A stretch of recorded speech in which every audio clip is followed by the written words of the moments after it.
Hello, everybody, and welcome to the Onyx Storm live show. So I am joined by some absolutely amazing people. I am so excited just to chat everything Onyx Storm. So I figured first we would go around in a circle. You can introduce yourselves. If you make content, you can share where you make content. And then our first question, might as well start off, is what did you rate Onyx Storm? And describe Onyx Storm in 3 words. April, I am putting you on the spot. Go for it. Yay! Hi, my name's April. My YouTube channel is Happily Ever April. That's where I am on Instagram as well. This is Leo. He's snuggling. So my 3 words. Well, what I rated it was 3, and my 3 words for Onyx Storm is gave rerun vibes. Okay, that's a good one. Laura, we'll go to you. Hi, I'm Laura. My channel used to be called Fantasy Awash. It is now called Laura A. Blake because that's my author name, and I have a book coming out this year, so it's been switched over. I make occasional YouTube content now, and you can find me on Instagram at the same handle. I'm not going to give my rating because I am trying not to do that with books anymore, but the 3 words I will give was needed more editing. That is good.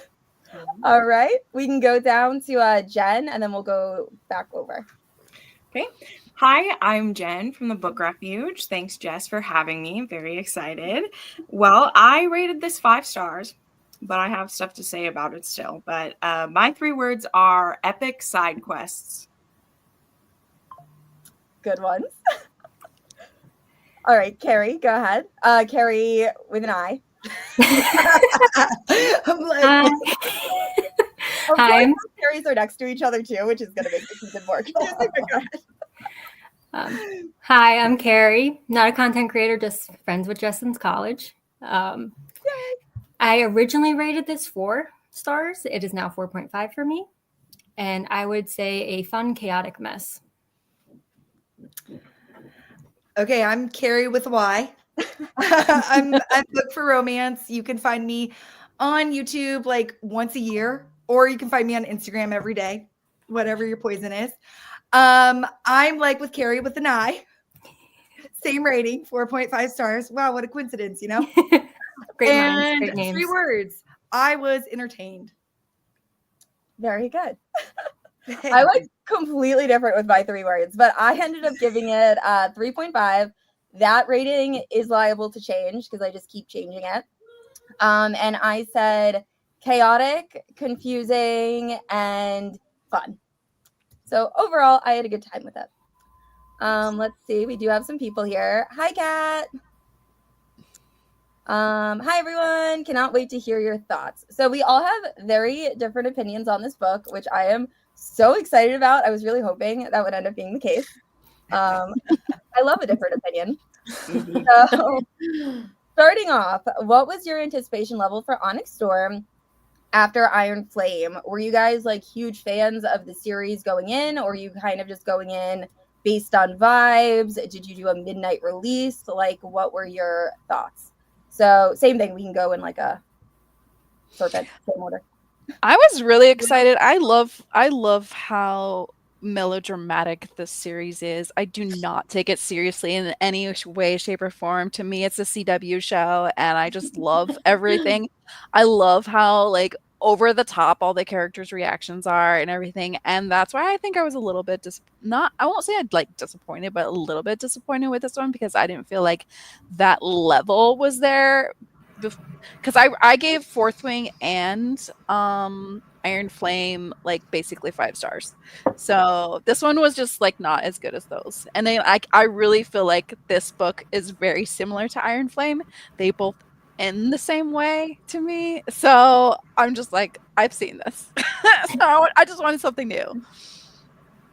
I am in a similar-ish boat. I only started reading Romantasy last year, but I was an avid fantasy reader. So Fourth Wing was actually my first Romantasy read ever.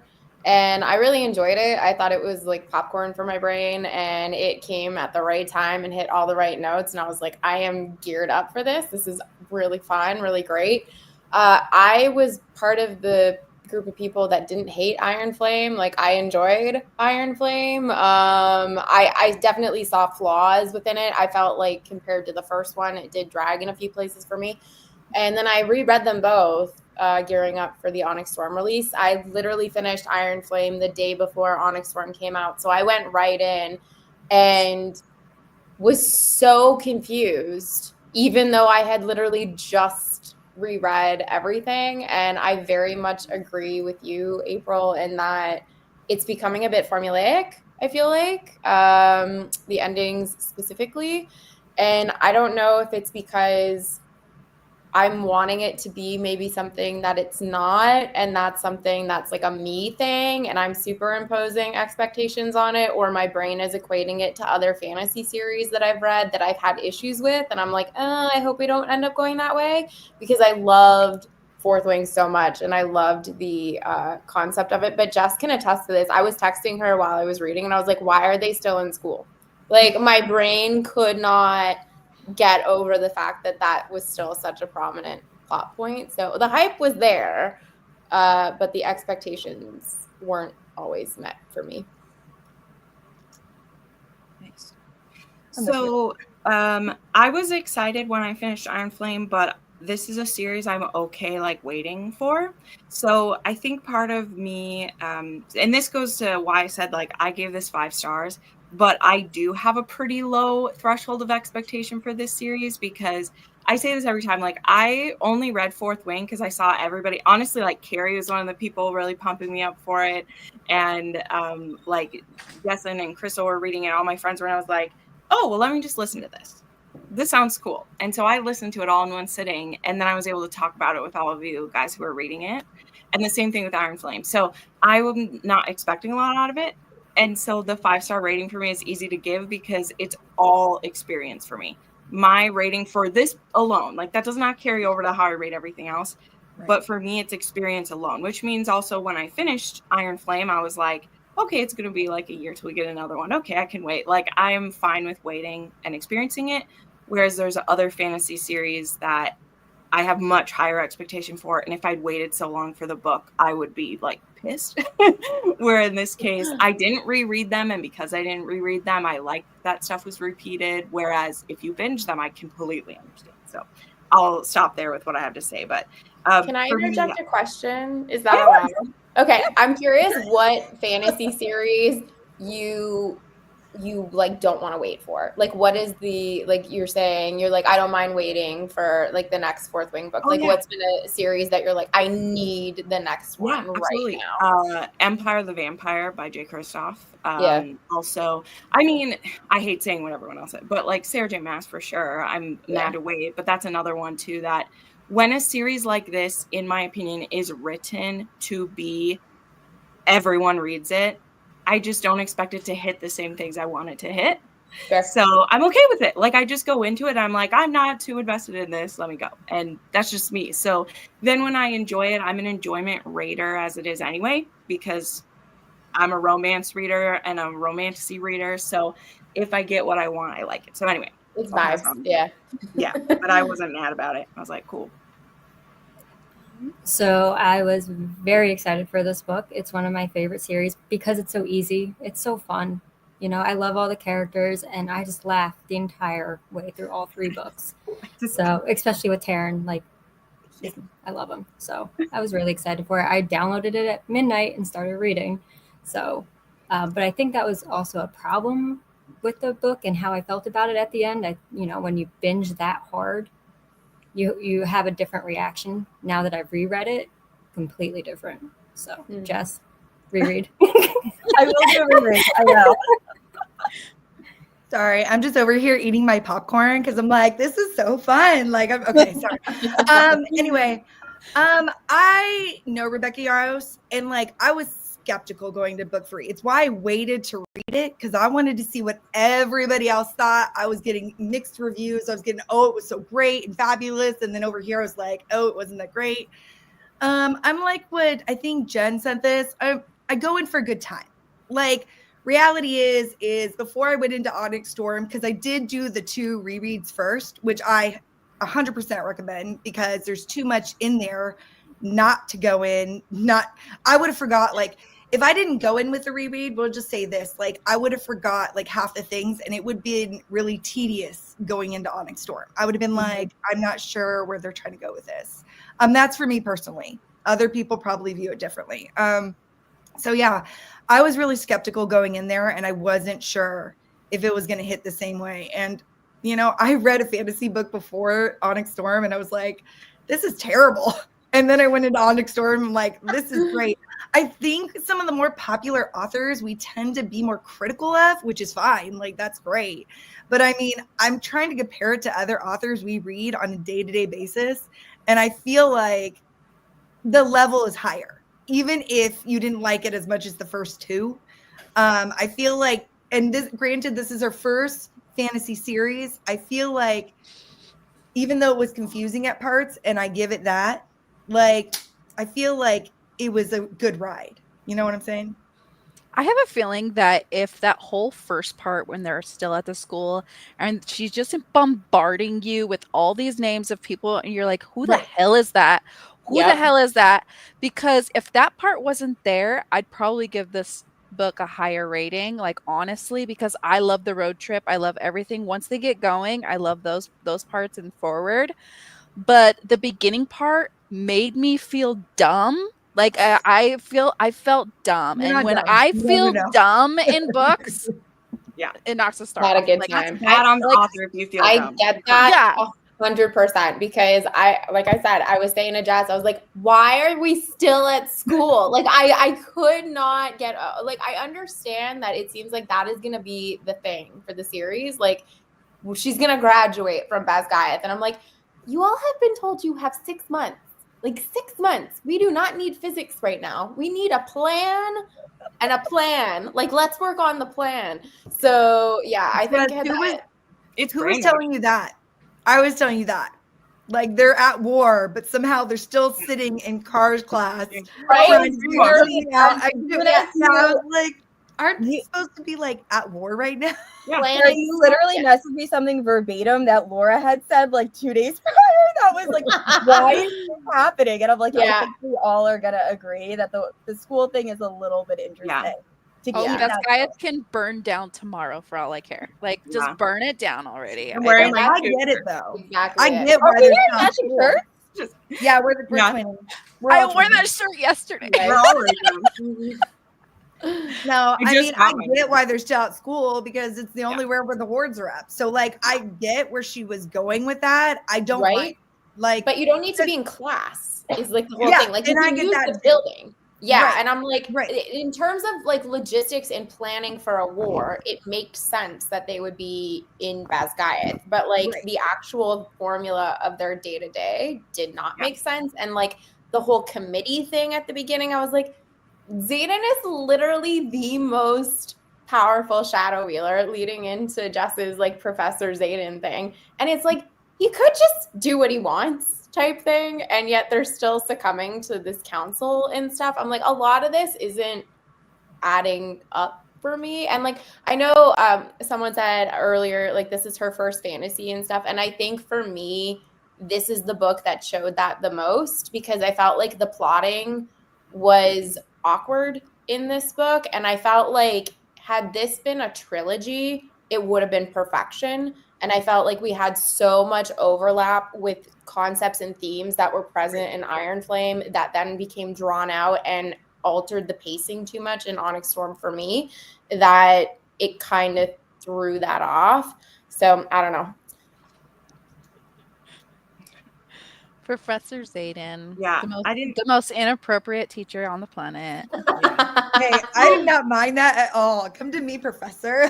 So, Okay, so the reason I have this in here is because for me it felt like a way to keep them separate without actually having a legitimate reason to keep them Okay. separate. Correct. literally my notes here. Sorry, I have a lot to say about this part. Sorry. So Go I literally wrote, I'm like, I'm here for a student teacher, but also, why do these idiots think they can try to keep them apart? Their dragons are they're most powerful together. What the fuck are you doing? Like, honestly, it annoyed me so much. And I don't know why Xaden wasn't like, I don't know. I just get so pissed when they play those parts. And I know that to me, this also shows how she doesn't know how to pace out a series about the same couple for so long. Because when you have this in a relationship, you are now frustrating your readers too much. Like, especially for how much of the like boy crazy crap that was in Iron Flame, right? Which again, I enjoyed that one too, because I'm okay with it. It's like you said, CW show, that is that for sure. It's the mud. It's the made up drama. It's the drama for drama's sake. That's what the Professor Xaden thing was about. The actual gall that they think that will keep them apart. Number one, shut the fuck up. And number two, why did the dragons let them do this? Oh, I get so mad. I'm like, you're the fucking dragons. Just tell them it's not happening. They do it when they want to, and other times they listen. No. Sorry. See, I told her I'd get angry. See, but I am happy with this soapbox. This is the soapbox that I wanted, because I was saying the same thing. I was like, literally the introduction of Xaden is he is the most powerful signet wielder, and I was like, that means he can do whatever the fuck he wants to do. So, and he wants to be a teacher. And how much is he even professor anyway? Because they make him professor, and then there's missions and stuff he gets sent on all the time. He's so professor for 0.2 seconds. That's why like a day. It's kind of like whatever. Anyway, I didn't want to skip I know we went to that. Sorry, you should read someone's comment. I'll shut up. No, you're good. I'm just kind of having them go. Like I said, I don't want to talk over people, but I know we skipped to Professor Xaden because we were talking that part, but I actually wanted to go back to the prologue part because I have serious questions for everyone that I need help with here, right? Having not reread it. Like your question that you'd had about what was our initial reaction of finding out about Xaden turning Venin. I truly, through this whole book, want to know. I don't know how bad this actually is. And I felt like we either didn't take it seriously enough or we're missing something. And I mean, that goes into what my theories are when we get to the very end. But the more I kept digging into why are the Venin actually so bad for using the source? Like, why is it bad having Xaden, who's on our side, do it? I don't know that they've given me a good enough reason, is where I ended up through this. Because she's freaked out about it, but yet, besides Taryn being grumpy and calling him the Dark One for the whole thing, like, we weren't actually like, this isn't that bad of a thing. Anyway. Didn't they say you lose your soul and you kind of lose yourself and you lose your emotions? So he won't be Xaden anymore. That's the whole point of becoming Venin, is you're not you anymore, and you don't care about anything or anybody except the power. So that's what I got from you don't want to become Venin because it will strip you of everything and you won't care about anybody and you'll start killing everything and everyone to get more power. That's what I got. I kind of view it as like a Horcrux situation where as soon as you fall from the source, the soul is splintered and you just kind of, it gets worse and worse as the itch gets bigger and bigger. This was the beginning of my confusion, because at the end of Iron Flame, he's turned Venin. Yeah. Like his eyes are red. He's turned Venin. Yeah. And then the beginning of this one, he's just kind of sort of Venin. And I was like, what the hell is going on? We backed off it being a one-way street. Yeah, I was like, okay, he's Venin after Iron Flame. I was like, he's Venin. Great, we're going to get this. He's Venin now. Let's try to turn him back somehow. But instead, we just kind of got like this, let's slow his progression kind of thing. Let me just finish my thought then on it too, where I was like, is this really so bad? Because why I think what we should have dug into is that how many of the other people who turned Venin had a soulmate and also had dragons who had mates? Because to me, that's why he wasn't. And that wasn't explored. So I could be inferring that on who I am. Well, no, that's what they said. That Sigale was the one that pulled him back. Like that, they even mentioned that. Like, since she's still, because even the mage was like, "I'm going to kill your dragon, and you're going to become fully Venin," because she and him are the last link for him not to become Venin. That's what I got. His humanity is essentially that's the last little spark of it. Yeah, it's hard to right. But I think so. Jess and I have talked about this at length. I am adamant that Naolin is like the big bad of the Venin, and that's why Taryn refuses to talk about him and is like super pissed that Xaden touches the source. And the fact that in Onyx Storm, there's that kind of breadcrumb trail of when they're talking about past relationships and past lovers, where Brennan is talked about, but then we're not given the name of who he was in a relationship with. Like, you're only pulling from the source to save a lover. Like, let's be real. So Naolin and Brennan, I think that is the catalyst of that whole thing.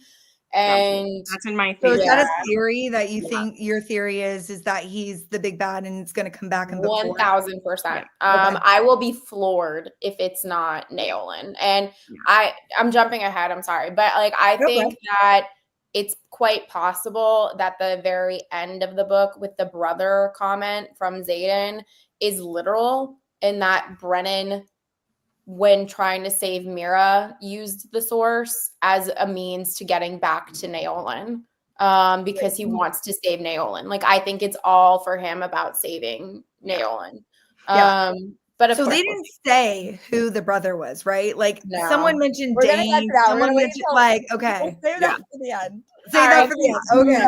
We'll pull back now, otherwise I'll go down the rabbit hole. I feel like you're touching on all the theories that I have written down, and I don't want to skip all Jess. Okay. I do want to bring up this comment, though. There's also a risk of her siphoning power from Violet. I think that is also something that they're scared about with the Venin. So right. I did want to say that. Which, can we go back to that comment? Because like, now that we know she's been blessed by Dune, are we assuming that they would gain control of like a god power? Is that what she can control a god power? She's like the only one that can. Right, but if the Venin are siphoning her power, possibly, can they then control a god power? Because like, is that the whole fear around it type thing? Like, I don't know. They act like she's a weapon, so like they could wield her. So yeah, I would assume so. I would assume so, right? Yeah, that's my assumption.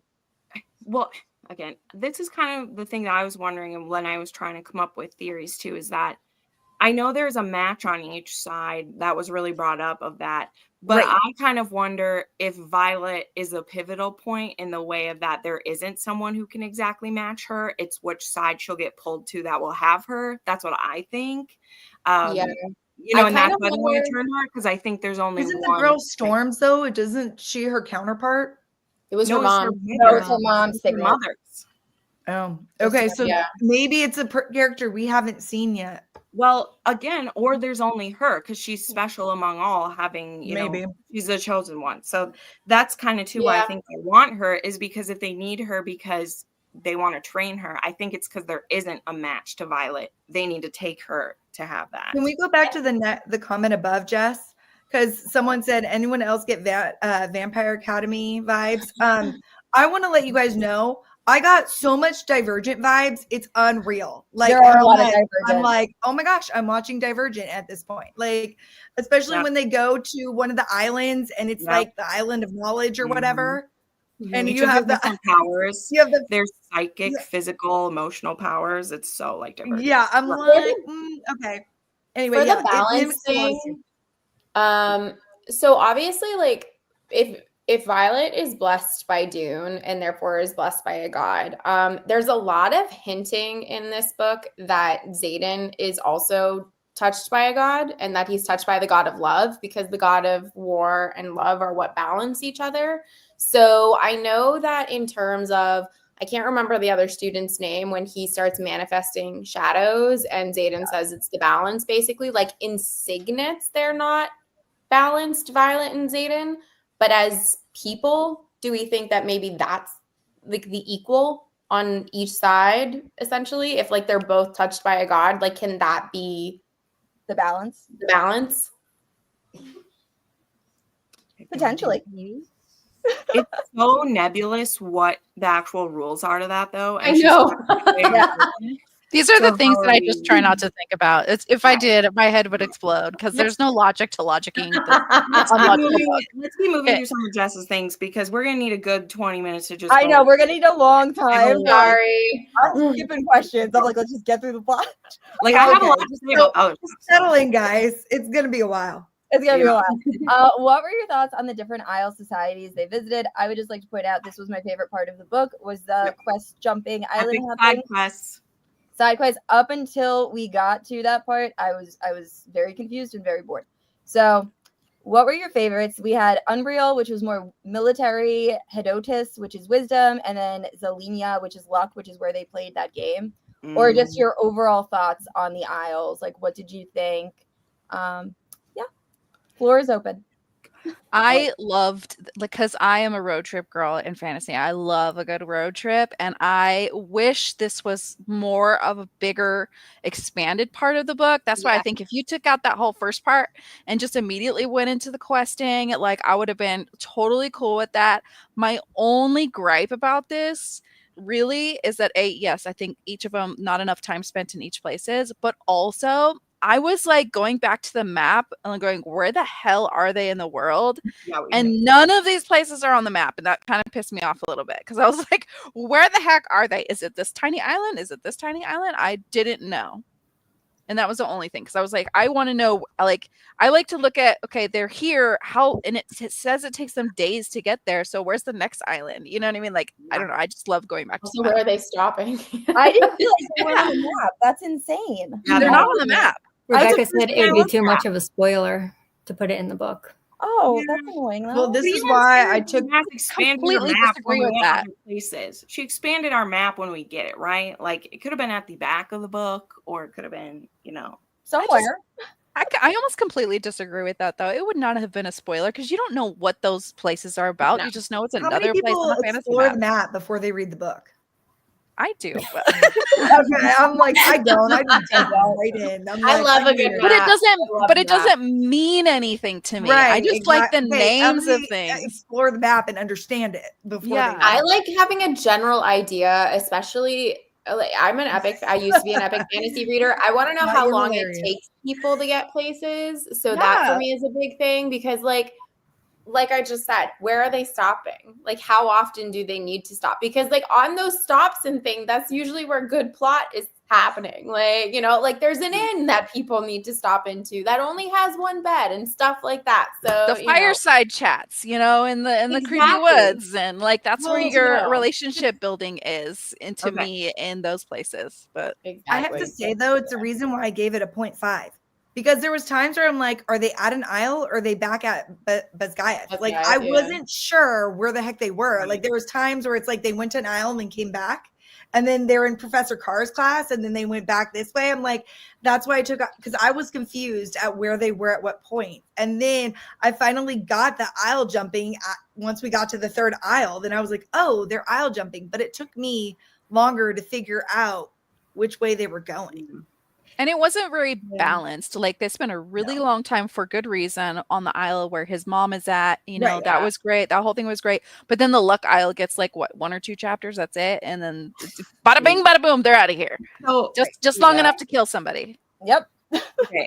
So as for like, what did I think of the different places we went? I wrote this, that they all have their strengths and weaknesses and how they could help us, but they also on the whole feel pretty cocky by being separated from the trouble for now. What are they going to do once it turns towards them? This does seem like a fight that everyone needs to be involved in.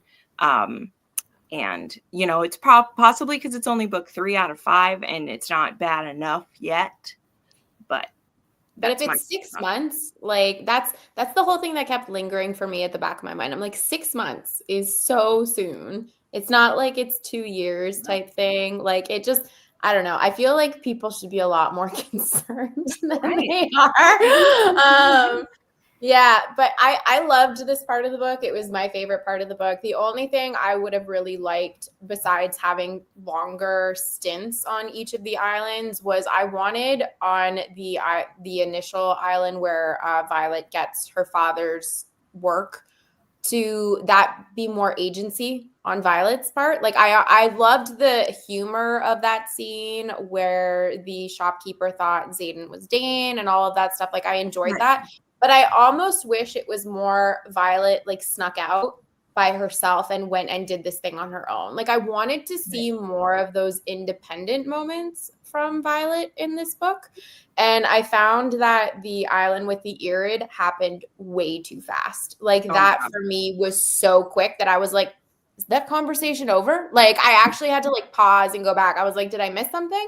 But I liked that we got more of Xaden's mom's backstory. The scene with the cake was really, I thought, kind of funny. But simultaneously, this was my pacing issue with the book. Like April was saying, I really just wanted this like stretched out, and this to almost be like 2/3 of the book, and then have the last third be everything that was going on at the end. Yeah.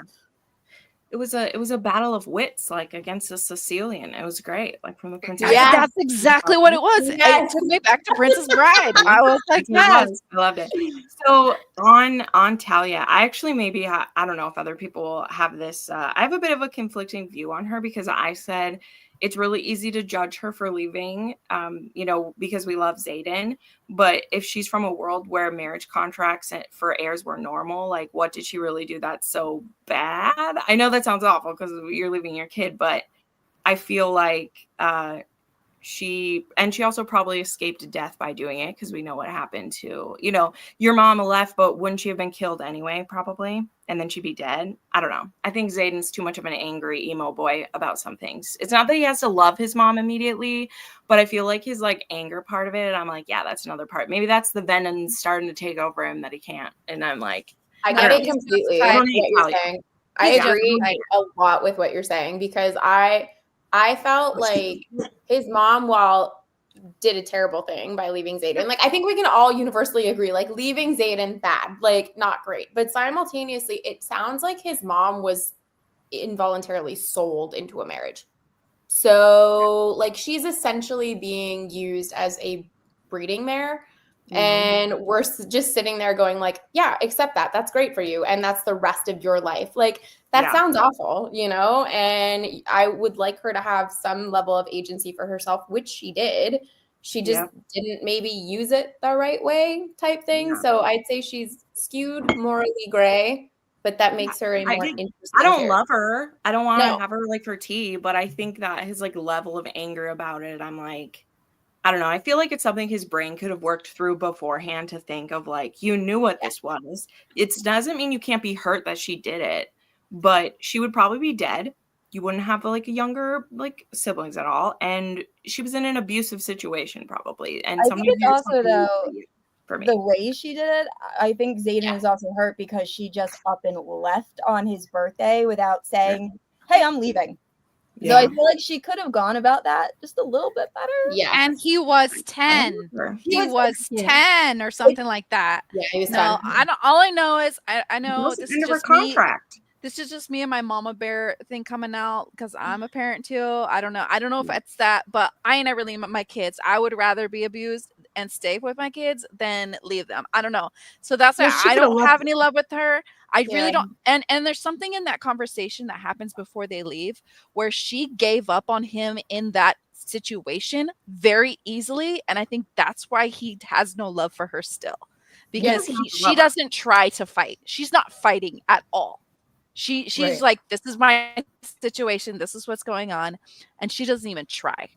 I wonder too, like, though, this is my lot in life, and that's it. I just couldn't. I wonder if that's the nature. So, like, we saw with each of the islands, right? Like, every group of peoples definitely had customs that they lived by, and I want to say had their own moral code in a way. So it's like, it's kind of hard to look at it. I mean, I'm with you completely. I would have taken my child with me and been like, see ya. And that would have been the end of that. But we see on each of these islands, right, especially with the Luck Island, where like everyone's gearing up to see somebody potentially get murdered and they're all really excited. And it's like all of these different groups are raised with different expectations, beliefs, and, just customs. So, I mean, like she did what she was supposed to do. And for her, that might have just been the end of it. No, I get it. And in the beginning of that, when she's first introduced in that scene, I was the same way as Violet. Like, why don't you just let her try? Because you don't know her backstory. You don't know that. But I can't remember the exact wording or anything like that. But there is something that happens in that scene where you see that she doesn't fight for him ever. And he immediately feels abandoned again. Immediately has no love for him again. I mean, he's an abandoned child. He has no love for her. So I don't know. After that, I was like, no, she deserves it. We're done. I don't need to see her again. This is totally off topic here, but I want to go back to what Jen had said about with the Isles. in the beginning, and correct me if I'm wrong, we were going to find a lost dragon species and to get, what was the other thing? It was, we were going and to find a cure for Xaden. Those are the two things. I So think the when you research too, right? And get an and the army. research, right? So And to get an come army. and be like, start recruiting people for your war, like that was never mentioned in the beginning. And I thought that one was interesting, that then they started, okay, now we need people to fight with us.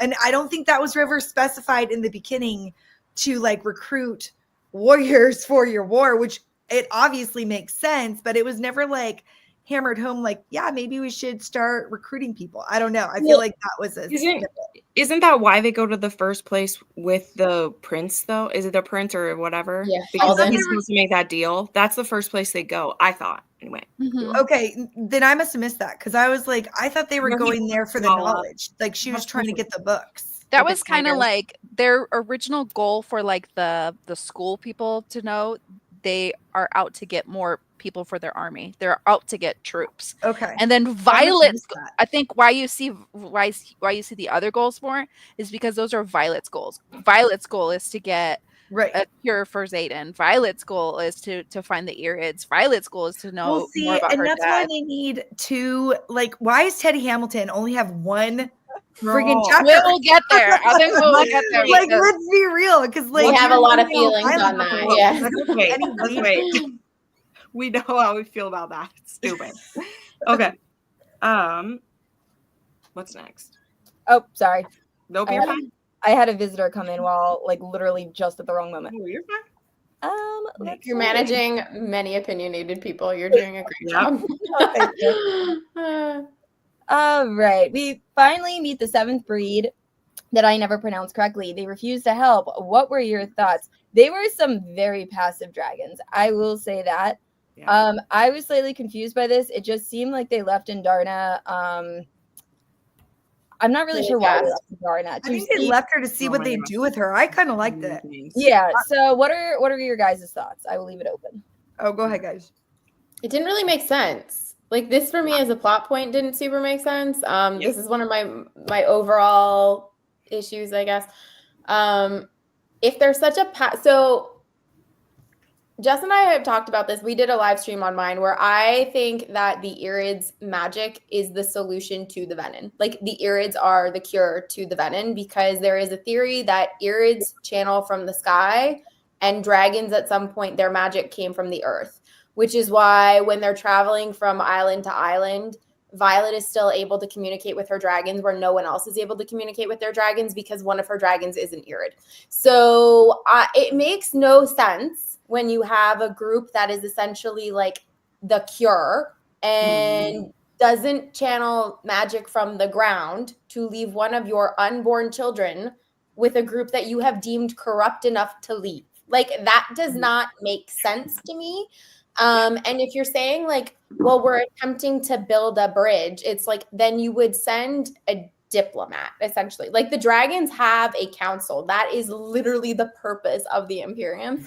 So why you would leave a fetus like makes zero sense. And then the whole dynamic of that conversation was so rushed and curt that it didn't really make sense. And I would feel like for a group that is all about peace and wanting to ensure that, and they're not a group that we know of at this point with like astronomical numbers, they might have thousands of them, we don't know, but they would want all of their kind to be together. So you would think that they would immediately be like, okay, break the bond and come with us, like we're gonna redeem you type thing. So I don't know, the whole thing felt very contrived for me. It was problematic. So they left Andarna to be the criterion. So she is the meter of how peaceful Navarre is at that time. I don't think makes sense. Here's the thing though, like the dragons aren't perfect. They're making them imperfect and like they're making mistakes as they go along because you can't write characters without imperfections. Like if these dragons are perfect, then what kind of story are we going to have? So like they obviously left them. They're like, oh, this was a mistake, obviously, because look at how you turned out. Look at your tail. Look at this. They obviously abused you. So we made a huge mistake. We wanted to like give you a chance. You failed. and now we're taking it back. I don't mind that. That to me, I like how so much more intellectual they are, because they're like, we're so above you guys.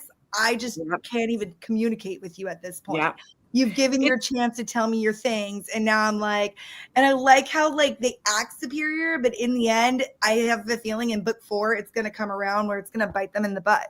So I like the imperfections to them, like that. I don't dislike that. Superior. I almost wish they would have forgotten her in like a Home Alone situation where it was like an accidental thing rather than like a criterion. Like that to me, they know they are corrupt enough to leave. So there doesn't need to be a criterion in my mind. Like that doesn't make sense. It would make more sense if it was just a mistake.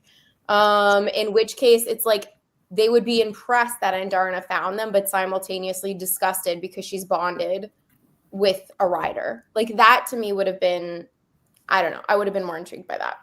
So to me, this was just like the end point of the big failure. Like the whole trip was a failure. She didn't find a cure.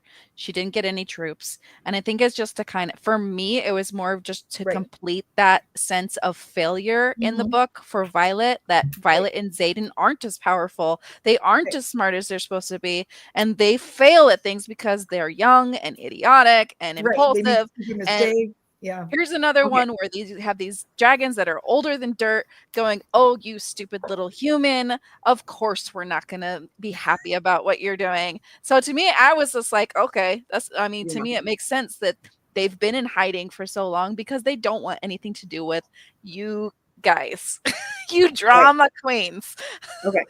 So my thoughts on this are like twofold. Number one, I think the fact that they've been separated from all of it and been able to be okay is a big part of their bias in this, is they haven't been seeing. They say they've been paying attention and watching, but they haven't been losing dragons who are bonded to people. They haven't experienced that pain for any of them. So they're very much removed and aloof from it. And they're very happy to be the judges and nod their heads, right? So I put like, they seem a bit high and mighty. And I'm like, what did they think Andarna was going to be able to do? They didn't give her a mission. They just dropped her in a war-torn country and expected her to be able to bring peace on her own. Sometimes you bring peace through defeating evil, and by being strong, you have to be able to fight off that evil. You can't just expect like just stop all war and it's going to be okay. Like you don't bring about peace by the absence of like not fighting back. You know what I mean? Right. Like peace that. I feel like that's going to be addressed in book 4. Oh, that's because I did it earlier today. My notes are literally like 2-word sentences. Like, who the hell is this? You know? Yeah, well, I think this question mark. I had to write it down so I wouldn't get lost on rabbit trails, because I already like some of the things I wrote. I agree with the fact of the like, you know, I don't know. But I also think that if those 3 that we talked to, they're not necessarily what all of the Irids think. Like they say they're the voice on it. So it's like you said of like, you know, we don't know now, you know, we don't know what Andarna was able to say to them and what the rest of them think yet. We don't know that yet. We'll know later. I need that in the next book. I'm going to say and that's all going to be need more of the dragon politics. You'll get it. Yeah. In the next anyway, one. That's my thoughts on it. I'll save the rest for. I think she was building that bridge too, because she's like introducing a new dragon species. So she's trying to build that bridge, because like someone said before, this should have been a 3-book series. I totally 100%, I say that till I'm blue in the face. The problem is it's a 5-book series. So now she's trying to introduce things, and maybe she's not introducing them like other people we know, but like it's still super entertaining to see. I mean, we're all in a conversation about these Irids, and we're all wondering like what the heck is going to happen to them. She has all of us intrigued. So I mean, like in that sense, like she's got you. It's the mud, like April was saying. It's the made up drama, which I mean, like I get to a point, but again, I still feel like this is the plotting issue and the pacing issue. I think full just coming out to play. I'm hoping I will eat my words come book 4, because if this is not resolved in book 4, it's going to be highly problematic, I feel, because it's going to just be like a Deus Ex Machina thing at the end. Well, you're going to get your editing that you need, because she's got 2 years now. I hope. Which honestly, I'm happy. I think it was the time frame. Yeah. I think it was too small of time. I think this book would have been great if she had it for another 4 months. But that brings us to my least favorite part of this book, which Yeah. is Theophanie as a villain. What did you think of her? Because I felt like she was the most like. How about we let Carrie talk? She's been getting talked over by all Yes, this. yes. Carrie, share your full feelings. I'm sorry, I'm so yucky. Give us some thoughts. Well, Theophanie, I could care less about her, to be honest. I didn't think she was that great of a villain. The only thing I was kind of intrigued about was that they put Violet up against her mother's mirror. Yes. So that was the only intriguing part, and the part that she was a priestess of Dune and had the same hair as Violet. So besides that, I could care less. I loved her. I loved her because she is the most mustache twirly villain in this series there has ever been. She's like, ha ha ha, just wait till I get you. I'm gonna play with you. Hated her. That is, I'm with you, Jess. I couldn't, no. My problem with her, which I did like the bit of the evil, but I also agree that I don't care about her because they made her so powered up, and she's a third book villain. Like she's a middling. She's a third book villain, right? She's a middling dungeon buff. The most, it's like they made her this, like there's still the him, but you gave her everything in the kitchen sink, and yes, it was desperate and tough to fight her. But we still did, and she was dead. Like she's dead in this one. And so I'm like, that means it's a Marvel situation. You've made the biggest, baddest villain, and we killed him. So who's next, right? Who's after Thanos? I got very excited by this. Anyway, that's my thoughts. I did like her while we were getting bits of it, but I don't like that she was gone at this one. I think you wanted to hold on to her one more book. Yeah, I think it should have been a near miss. Correct. And so I don't know if anyone here has read Wheel of Time or any of the Wheel of Time books, but this is my problem because this is the formula where you have the big bad, which I'm going to call Naolan. Okay. So, and then you have all the different ranks of people. And in Wheel of Time, you have the dark one, and then you have the Forsaken. And at the end of each book, a different person, Forsaken or one of the ranks, as we move our way up the ranks, is going to be sent to fight Violet, and Violet is going to win, and it's becoming a formula, which I think she's trying to then juxtapose it with like all of the stuff that happens at the end of the book, and I don't think it lands because we now expect this, where I'm like, Theophanie is interesting if she comes in book 4. Like, I think Theophanie's interest goes up exponentially in book 4. Otherwise, but when there's going to be a Merchant of Venice ending to this. There's going to be a Breaking Dawn ending because we'll have fought the biggest bad there is, and it's going to have to be a intellectual. You mean Empire Storm? Yeah, kind of. No. Well, I didn't mean that. I literally meant Breaking Dawn. We're all ready to fight, and then we're like, just kidding. We'll be peaceful with each other. Oh, okay, gotcha. I personally would love if Xaden ended up being the big bad. But that's just because I'm heartless. So I would too, but it's serious. You promised us that. What are you talking about? I want romance. Xaden is the big, but here's the thing. This is what my husband always calls it, a vegan barbecue, because there's no stakes, right, in romance. Because even he could be the biggest bad. He could be the biggest bad, and then something happens, and now he's good again and happily ever after. Well, that's what she can do in book 4, where he turns completely. Yeah, that's an option. That's a theory people are passing around. I have theories that could play with what April said. I like that. So anyway, and it's more about getting him back rather than stopping him from becoming fully. Like, that's what romance book, fantasy, whatever, where the romance goes for 5 books.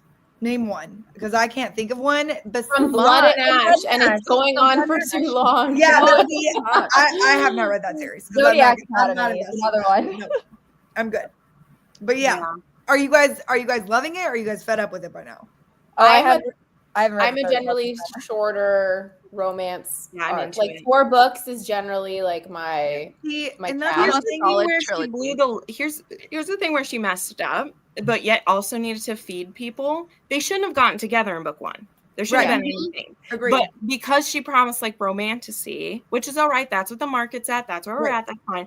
They shouldn't have been together yet, because as you said, the fantasies that are longer that do that, you don't get together until book 3. Yeah. But she felt like she had to give us some smutty stuff to please the people, which also pissed people off, which also they shouldn't have gotten together yet. Can't win. You know, You can It have should have- slower build though. That's the thing. Like, or I mean, we've seen it before, right? A You la always have to Avatar fight. and stuff. You have the subversion of the love interest in book 1, where like you meet the actual love interest and all that stuff. So I mean, there definitely were ways to play with it. Yeah. To Well, Or otherwise you they have to do fight the whole time.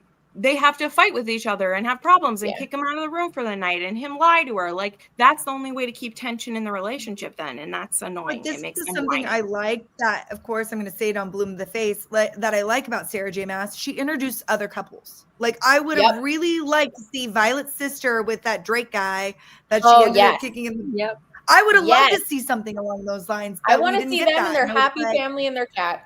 Right, or Imogen or her best friend, like another romance segment. Yeah. And that's not happening. And I would love to see that. Why wasn't this should have been the Soren Gale siblings had POVs in here. Right, because 100%. Brennan, I would love to see where Brennan goes. You could have added Brennan's in book 2. You could have added Mira's in book 3. Add the siblings in. Because if what you say happens, we should be having his POV. And that's why I think we didn't get a Brennan POV for that exact reason, because she's going to be like, it was literal, brother. And I'm going to just sit here and be like, I know. So, yeah, I don't know. Either that or she wants to do a spinoff and she's waiting.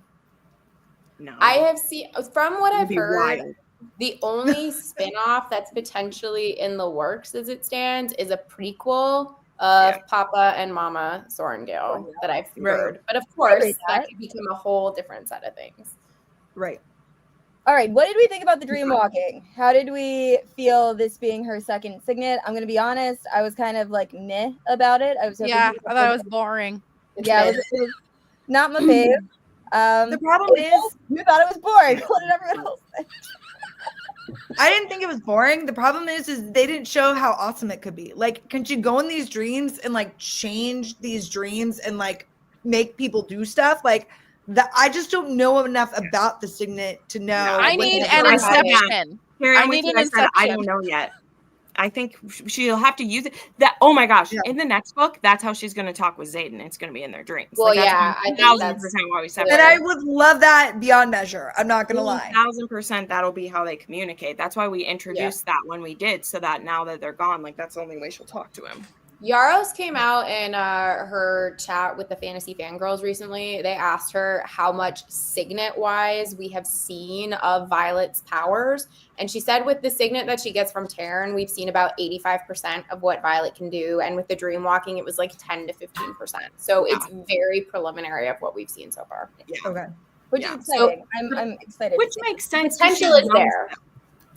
Yeah, and I mean, also, it's introduced so late in the book, right? There's like 100 pages left by the time that we're introduced it, and Mayhem is breaking out at that point, so there's not really time to like jump into what that all means. And don't the Eads or the other dragons say something like you gave her something too powerful or something to that extent? Yeah, so it makes me think she can do more with it. Like it seems like such a small little signet to be like, how dare you give her that amazing power? I'm like, what? Okay, so what can this dream walking do? Like what?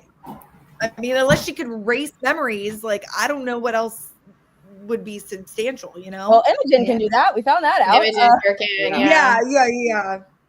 No, I think it might fall into the conscious. Like now she can jump into subconsciouses. I think she'll be able to jump into conscious people's brains and get in there almost like a cat. Daydreaming, right? Yeah, daydreaming or just even just controlling that part of the brain. Yeah. Well, if it's a form of intrinsic, which we're told that it is, obviously it has to be something like terrible because it's a death sentence, that signet. So I think the stakes will be up significantly in book 4, I would think. Can I just also say I'm slightly disappointed we didn't see Violet channel her power in other forms than lightning this book. I was really expecting that. I really want that other 20%.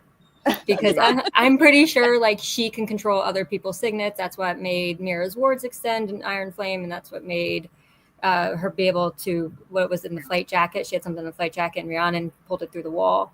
Mm-hmm. So I'm really hoping she can hone her power in the next book, for at least Karen Signet. Someone commented that her power is power, and I can't find the comment now. I was looking for it when you started talking, Carrie. But whoever said that, yes, someone did comment that her power is power.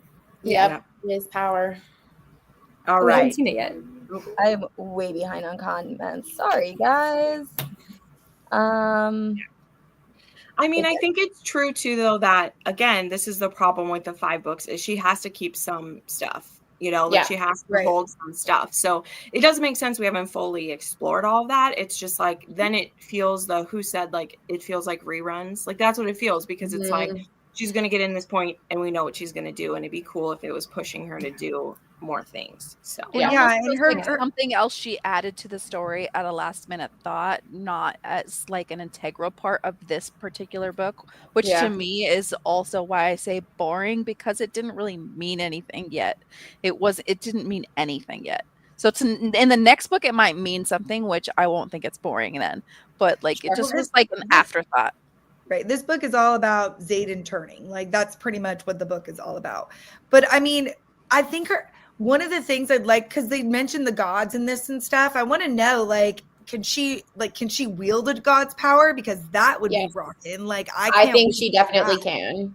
I 1000% think that she can. And also, like, this is kind of what I was saying earlier. If you go back in Iron Flame, there's a lot of hints of Xaden being connected to the love god and stuff. And like, he starts referring to her as love and things like that. So like, I think that's what we're building to, is that we're going to start seeing god powers, because there was so much divinity talk in this book, especially. Right. And up until now, it felt like it kind of like we were hinted at gods and everything, but it felt a lot in this book. Like, and I wasn't expecting it. So, Right. Andarna breaking her bond with Violet. How emotional was this moment for you? I was expecting a lot more convincing to have to go on before Andarna was like, all right, peace. I'm back. Well, no, also to come back. Like, I am sure Andarna left planning on coming back eventually and convincing the Arids. I don't know if you guys had a similar thought, but I just wasn't expecting her to, one, leave so easily, or two, return so quickly. Like, it was that's my number thing, is I was like, it was emotional. I was at the gym while I was listening to this, and I definitely cried. And I said, but it was cheapened by how quickly she returned. Like, I want her to come back, but I felt like she either should have left earlier in the book and not returned till the end, or she shouldn't have returned at the end of this one. We should have had to do it without her. And then, because it was takesies backsies. Like, what did you like, why did you do that? Why'd you put us through that and make us so depressed to come back that quick? I think it should have been, or if she sent someone else back to help, like a different Irid back to help, and had been like, she's still training and learning, but she made us promise we would help you win it, blah, blah, blah, blah, blah. So we still think of her, but it isn't her, right? Like, that is like, it's as bad as the fake deaths, right? But it happened so quick. Like, it's so funny. She got there and just came back. Like, what did she even have time to do? Nothing. I'm telling you, nothing. She got there. Bye, guys. Bye, guys. That's basically it. Yeah, I agree. I don't think she should have been seen at all from that moment till book 5. Like, that would have been how I would have gone about it. Yep. Yes. That's, to me, the fantasy romance author thing to do, is to make someone disappear for 5-10 books, right? Like, that's Wheel of Time shit. Like, you won't see this for a long time. It is. And it's the right way to do it in fantasy, honestly. Like, because then she would have like extra powers that she can come back with, because she would know more stuff. She doesn't know anything yet. Exactly. To me, I had a real Jurassic Park moment in this where I could just see Violet going, she left us. She left us. And I was cracking up the whole time just because I had that vision in my head. And I was like, this is so dumb. Again, vegan barbecue. There's no steak. She left and then she came back. I was like, come on. Okay. They should have also like healed Andarna. I think they should have been able to heal like what was wrong with her. Like, if she came back, it should have been longer, and she should have been like souped up power, because now she's went through fully. She's an adult now. Right. And we didn't have that. She came back in Yeah, because she can time travel, sort of. So if she came back as I think like, that's taken away. That's a even single Yeah, we gift. don't have that anymore. That's what we're You told. shouldn't It's a have that one-time anymore. gift. That's why they were pissed. They were like, "You used your gift for this." wait, that was a one-time thing. Yeah, it was a Yeah. one You off. have to do 2 or 3 It's a times. Well, one-time. it's Stupid. while they're young, essentially, but you have like a reserve of it, and she used the It all bulk of what was left. So yeah, that's Yeah. what caused her to go into that deep sleep. That's a plot convenience. Yeah. It is. More mud. Yeah, Which but honestly, I love the mud. Honestly, I really do. you like it But messy. I do. I'm like, I don't care if this makes sense because to me, this book is illogical completely the way through. And I was like, make it unbelievable. I You know, want it you to guys make know me. I sense like so unhinged, bad. so I'm like, make it more unhinged. Yeah. I had fun with it. I had a Did good you- time. Did you like it, Carrie? What do you think of this? I did somewhat. I got more mad my second read because I don't think Andarna actually broke the bond. I think Leothan broke the bond for her. Definitely not. Yeah. So, she just leaves with him because the bond's already broken. Why not go? And then I think she came back because she realized, like, these aren't my people. What if they controlled her? What if That's they controlled her somehow to break the bond, and that's why it was so easy and like Yeah. simple? Like that wasn't her doing that, I mean, if their power is mind work, I mean, and then that's does why that she apply just to came. humans? And that's why she came back because she's like, oh, I escaped. You know, I don't know. That does seem really counterintuitive to the message that they're trying to portray, right? Which is essentially passivity and being free thinking. So controlling her and forcing her to break the bond seems inherently the opposite of the message that they're trying to perpetuate. So I don't know. I don't know if I buy into that, but She literally says, I do not know how, and then the bond is broken, like right after. And she just Well, turns her head towards the other, whatever his name is. And I think then, it could be what you're saying. I also think it could just be that it was easy. it was an easy thing to do. Yeah. But I also think Irids are the only dragons who can break a bond. I agree with that. I think that- agree. Yeah. Yeah. All right, Mira being captured. Did you think Violet would turn herself over? I will say this is going to be controversial. I wish Mira died. Yes, I know what it is. 100%. She needed to die. I I was like, oh, she's dead. Like, I literally was like, she's dead. As soon as that happened, I was like, bye. I was like, finally, we have something dramatic that happens. Finally. I Something wanted a big gut punch at happened. that point. Like I wanted something sad. I do, and I think this goes with Laura's theory and also Carrie with an eyes theory. I do think we needed that in order to prove something later on, which will come into play. But I wish she died. We've only lost people we don't really need, and that is plain and clear. And I Liam. need Liam. But Liam was a good death. That was a good was a good death. death. It meant I know something. that. It was emotional. And then everyone else, she introduced way too many people, and I hope I needed all of them to die. Okay, I needed way more people to But die. I mean, this even was the second one. Like, her mom dies, and we're not sad. It sucks for our side, but we're not sad about it. Look, I know, but we're not like sad about it. What did it really like do to us? Because also she's a bitch most of the time, so we're just like not emotionally attached to that character. But that's the thing. This kind of all further builds into that like 6-month thing where I'm like, 6 months means that shit is hitting the fan. Like people need to be dying regularly. Like it should not just be a passive occurrence. But like I agree. I think Mira lives because Brennan is now Venin. But if he is not, then Mira 1000% should have died. Does Violet not know her own sister? Like literally, how pissed is Mira gonna be to be like, come get me, the biggest weapon we have, to sacrifice yourself to come save me? Like, she does not know her or older sister at all. Like, I don't know. I would think that Mira would be like, leave me, I'm good. I was more upset about the dragon, personally. I'm always more upset about the dragon than I am about the person. But I don't know how many people did the audio for this book. Oh, I did. We all did it, knows. Okay. The only way to deal with these. Her saying tiny in that scene, when that is not how you say that word, like took all of the wind out of my sails for that scene. I was like, I can't focus. Like, this is supposed to be dramatic, and all I'm focusing is on a big ass dragon being called tiny. Like, that's not the thing.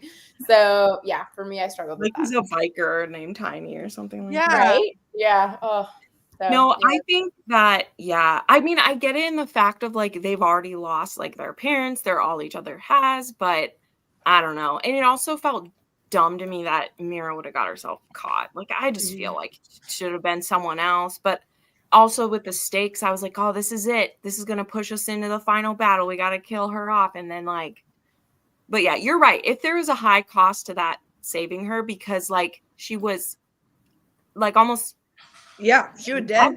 there, which I was like, whoa, you know, like it was intense, man. Again, I was at like the gym for a lot of this stuff, and I'm just like, what's happening? But it was too like, I don't know, it was too That easy. was the stakes I needed, was her Yeah. dying, and it didn't happen. And again, I just feel What was the one in book one where like somebody was saving Brennan or something and like sacrificed himself to save Brennan? That's Nolan, Nolan, right? So then if that didn't happen, then we're all saying that Nolan's still alive. So that means people can be saved. No. We think he's Venin. We think he's the leader of the Venin. Right. Yeah. So he's alive, but like he had to pull from the ground. We don't know. He's supposed to be dead. Yes. But he's 1000% alive. No question in my mind. We all know if you don't see them die on page, they're not dead. They are not dead. Correct. Well, even if you see them die on page. In this book, apparently you can die and just come back. So who cares? I'm saying it. I'm saying it. Jack Barlow's making it to the end. That's what I agree. Their dad's I want not them dead. to. Their dad's not dead, everyone. I don't think the dad's dead either. Because now it's been proven that their dad. I don't think the. Their dad. Okay. I heard cat, and I was like, didn't I miss some big plot point? I don't think the dad is dead. Because now that we know that the mom and the dad were like at odds because of what happened with Violet, I think that he left all those books behind and that he's somewhere. But didn't Violet say like she saw him burn, like when they burned him? Like, isn't that could have been an illusion? I'm just saying. I mean, it's possible.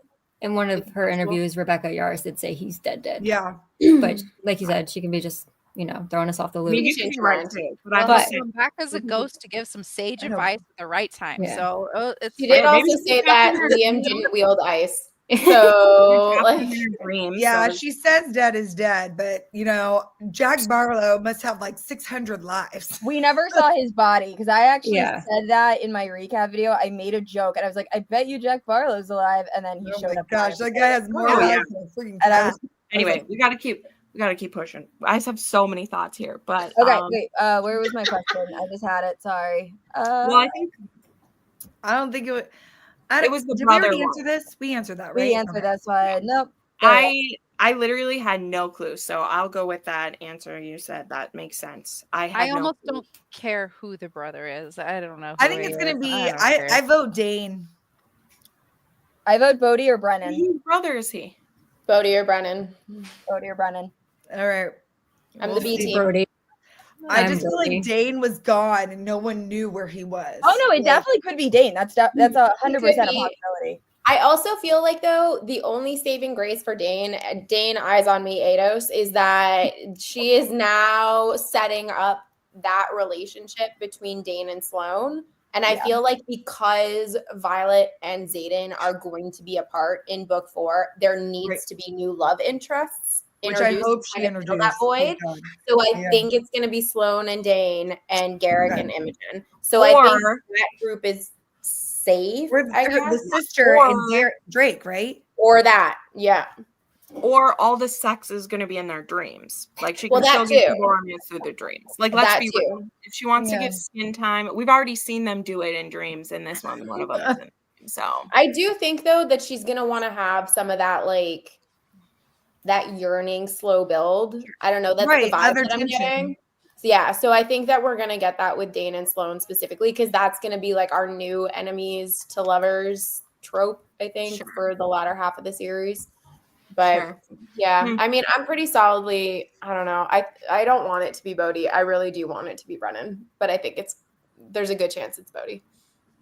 Gosh, I don't want it to be Bodhi. I want it to be Brennan then. It was Bodhi. There was almost too many hints that it was Agreed. Bodhi. Like, it feels like she set it up. Yeah, but it's to like Bodhi. he never called him brother though. Like it was always Yes, like, he did. did he? Yeah, he said, next to Liam, Bodhi's the closest thing to a brother he's ever had. Okay. Yeah. He also calls Garrick brother.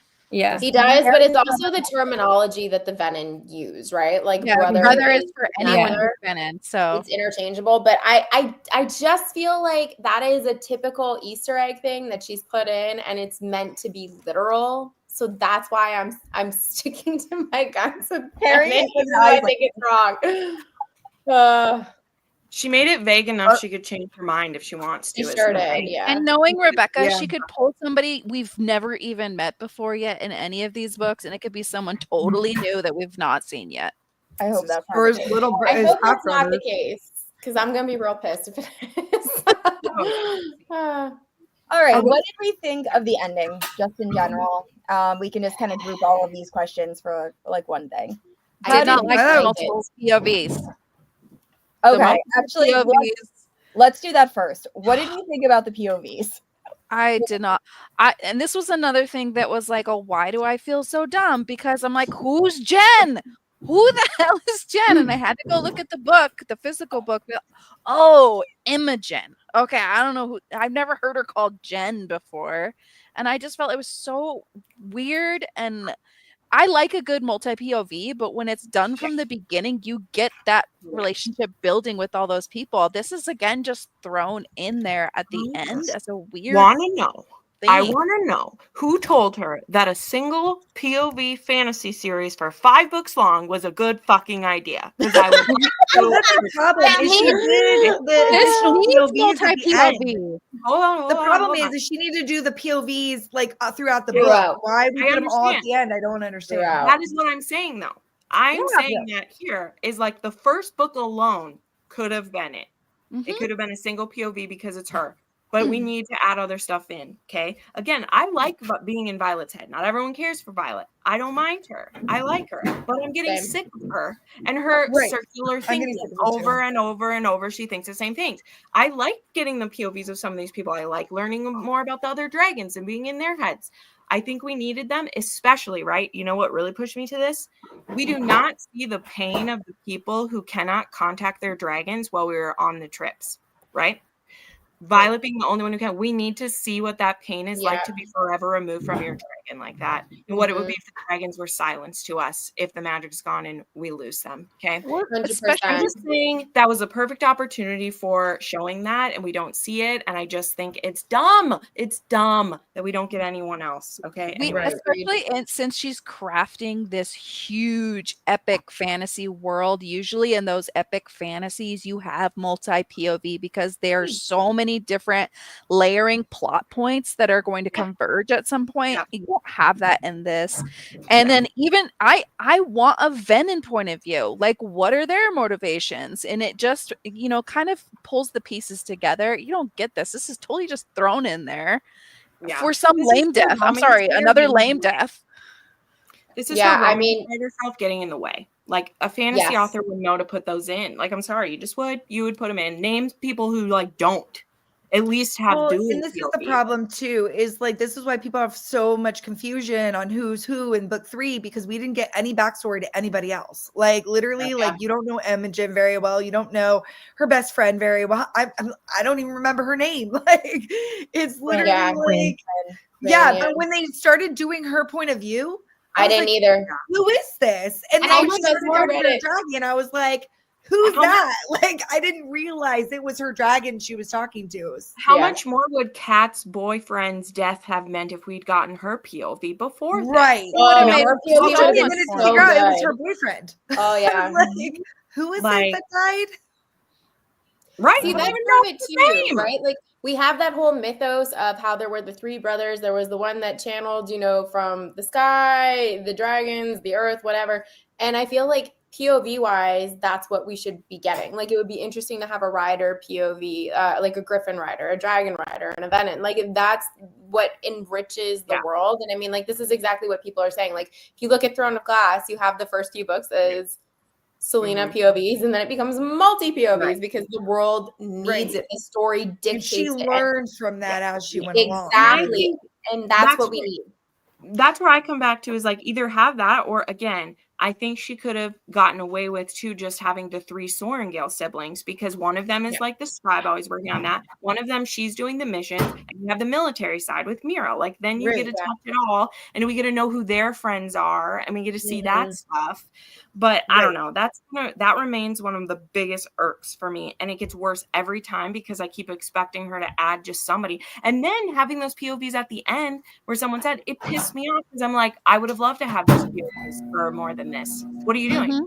It's not only that too. I think it's the choice of POVs for this book because like everyone that I've spoken to, we were all expecting Rhiannon to bite it, right? Like everyone was like, well, we're getting the Rhiannon POV. She's either going to die or someone, I think maybe Riddick is going to die through her eyes. And like, that'll be an interesting experience. And then there's nothing. And then you're kind of just there like, so why was this the POV choice? Like that was for me a lot of the questioning is like why did we get the specific POVs that we did? Like Imogen's I thought was better than Rhiannon's, but like it was fine. I cried at Imogen's like when it was her and her friend. I cried. Like that was really good how they did that.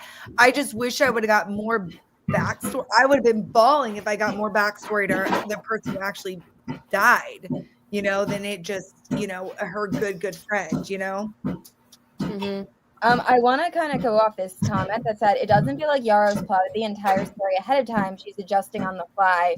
To me, this one felt very, and I said this to Laura and a few other people, that it seems like when she was writing this, she already knew it was going to get adapted into a television show. Like there were parts of this that felt very episodic where it ends on a cliffhanger. So I wonder how much that played a part in her writing this book, her knowing that it would eventually be on TV. Yeah, and you and I talked about it. She did know.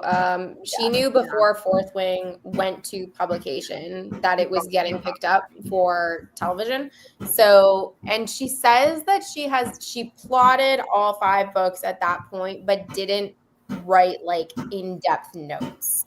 So I could see that very much being the case where like she has general plot points and like bullet points and then gets sidetracked with some of them and then has to correct herself as she goes, which is normal. Like I feel like that's a normal part of the writing process for many people. But I think that we're starting to get like a little too far from some of the original plot points. This is where like an extra 6 months would have done it so good. Like I feel like I get it. We won't get the next book for a couple of years, and I'm excited. I'm excited to see what she's going to come out with it and everything like that. But yeah, I think if she would have had it, she's teasing that she's already starting to write now and stuff, and I'm like, just rest, like just take some time, take a break. But yeah, like, if you feel it though, go for it. That's all I say. Like if she's fresh and she feels it, she can write better if she feels it and goes for it. Definitely. I just feel like there was a lot of talk from her after Iron Flame. And she said she felt the pressure to finish the second book in a really timely manner because of the publisher. And she has said that Onyx Storm is her favorite of the books. Like she is the proudest of Onyx Storm. And I'm like, I think Onyx Storm has the most problems. So I'm curious to see where directionally we're going to go with that. If it's like, because this is a problem, I feel like not limited to Yarros, but I think it is attributable to authors when they reach a pinnacle and level of success. When people editors don't tell them what they need to hear anymore and placate them. And I feel like the 2 biggest victims of this right now are Brandon Sanderson and Rebecca Yarros, where you have the story that they want to tell, which is great, but sometimes you just need to be reined in a little bit and no one has the gumption anymore to tell them that. So I'm hoping that 2 years doesn't give her 2 years of free reign to just do whatever she wants. I'm hoping that it'll give her time to be productive and creative, but simultaneously she'll have that editing team to back her up. I'm nervous that 2 years is going to add on like 600 pages. That's what I'm concerned about. Like exactly. I'm gonna be like, oh my gosh, we went from a 400-page book to an 800-page book because you had way too much time. The thing I would like her to remember is you don't have to stick to 5 books. I'm not saying she should make more, but I'm like, if it gets too expanded, like don't try to shove it into 2,000-page books then. Just add more. Again, I think it should be condensed. Like, I think that, but I also think some authors who've promised a certain thing then feel like that's what they have to get. I'm like, your publisher will do a jig on a fire if you add another book, okay? Like, you don't have to cut it back. Anyway, sorry, that's a rant. Is I'm like, you don't just have to try to shove it all in. When it's making money like that, the publisher doesn't care if you finish the same plot in 5 books or if you do 3 books and then do a second bigger, badder plot in another 2 with Or another add a couple. They novella won't that's care. actually 500 pages. They won't care. I feel like a lot of this book has a lot of squirrel moments in it, and it like you said, it needed a little bit more of a direct editing approach where you're not just having these abstract thoughts in it. Like, somebody needs to rein her in a little bit and be like, okay, narrow the focus so that way you're not confusing your reader that much, because I'm so confused. That's exactly it. It's like, this is the scope, and we need an editor to be like, this is the scope, But and in all fairness to Rebecca Yarros, the fact she's getting like compared to like Brandon Sanderson, SJM for her first series, I'm so proud of her. Great. And she should feel incredible. She has created something amazing, and that's awesome. But I do fear that we're just running into that kind of like, do whatever you want to do type thing, which like every author, no matter how good they are, needs a quality editor. Like, it is just the nature of not to be afraid to be like, this needs to be changed, or like this needs to be redirected here. It's also the thing of who knows the whole vision besides you, because that's the other thing too. When you have an editor, is like, is it someone who's going to be with you the whole time and who you've at least plotted it with, so that they're like, okay, now you're introducing this, is this something you thought through already? Should we have this storyline in there? Because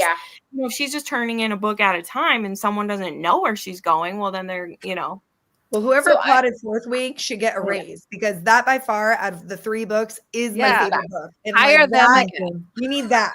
I'm actually curious, real quick, if we just go in that serpentine order again, what did you rate the first 2 books? I'm curious for everybody. So April, what did you? 5 stars for both the first 2. On my first read, I gave them 3.5s. On my rereads with the graphic audios for Fourth Wing, I was at a 4.5. So like, I'm significantly higher. I just enjoyed both of them a lot more. Yeah. I gave the first one 6 stars and the second one 5. I loved it. I told you, experience. Fourth Wing. Yeah. Fucking awesome. I love dragons. I had so much fun. I've read it 1 time on audio each book, and I'm keeping it that way because I think rereads kill it when I noticed all the plot holes. I don't know that Iron Flame I rated higher on my read. But Jen, you remember it. This is for the people who cannot remember these things. I know. I will be listening to the graphic audios though, as you mentioned. Oh, they're so good. I love graphic audios, and I want to buy them for my sister for a gift, and so I'm gonna listen to it too. So it's a quality gift. Mm-hmm. Okay. What did you rate? Fourth Wing, I did 5 stars. Iron Flame, 4 stars. And then, Fourth Wing was 5 stars. And then Iron Flame was 4.5, but then I bumped it to 5 after the reread because I'm like, dang, this is better than what I thought it would be. Yeah.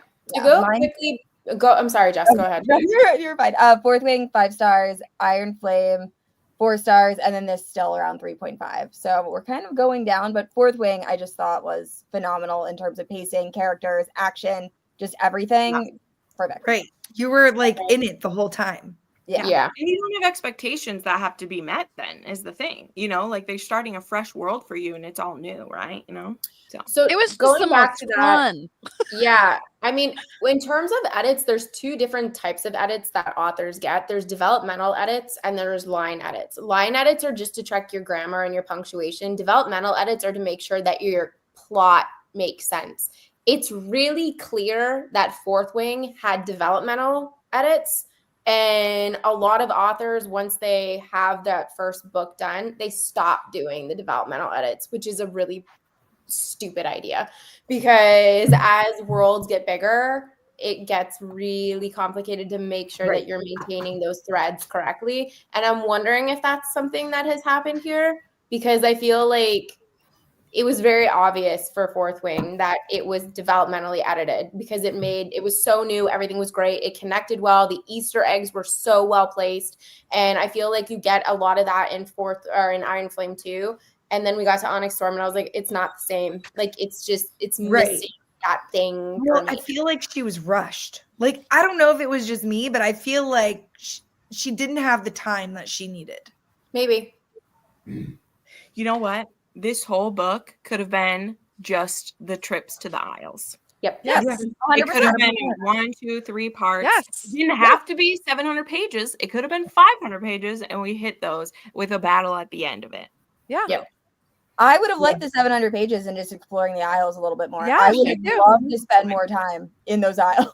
But that doesn't help like tighten the pace. Like the point No, was like, it doesn't. Right. But For them to have that conflict with Dane's dad and stuff, all that could have been cut out. yeah, I With didn't.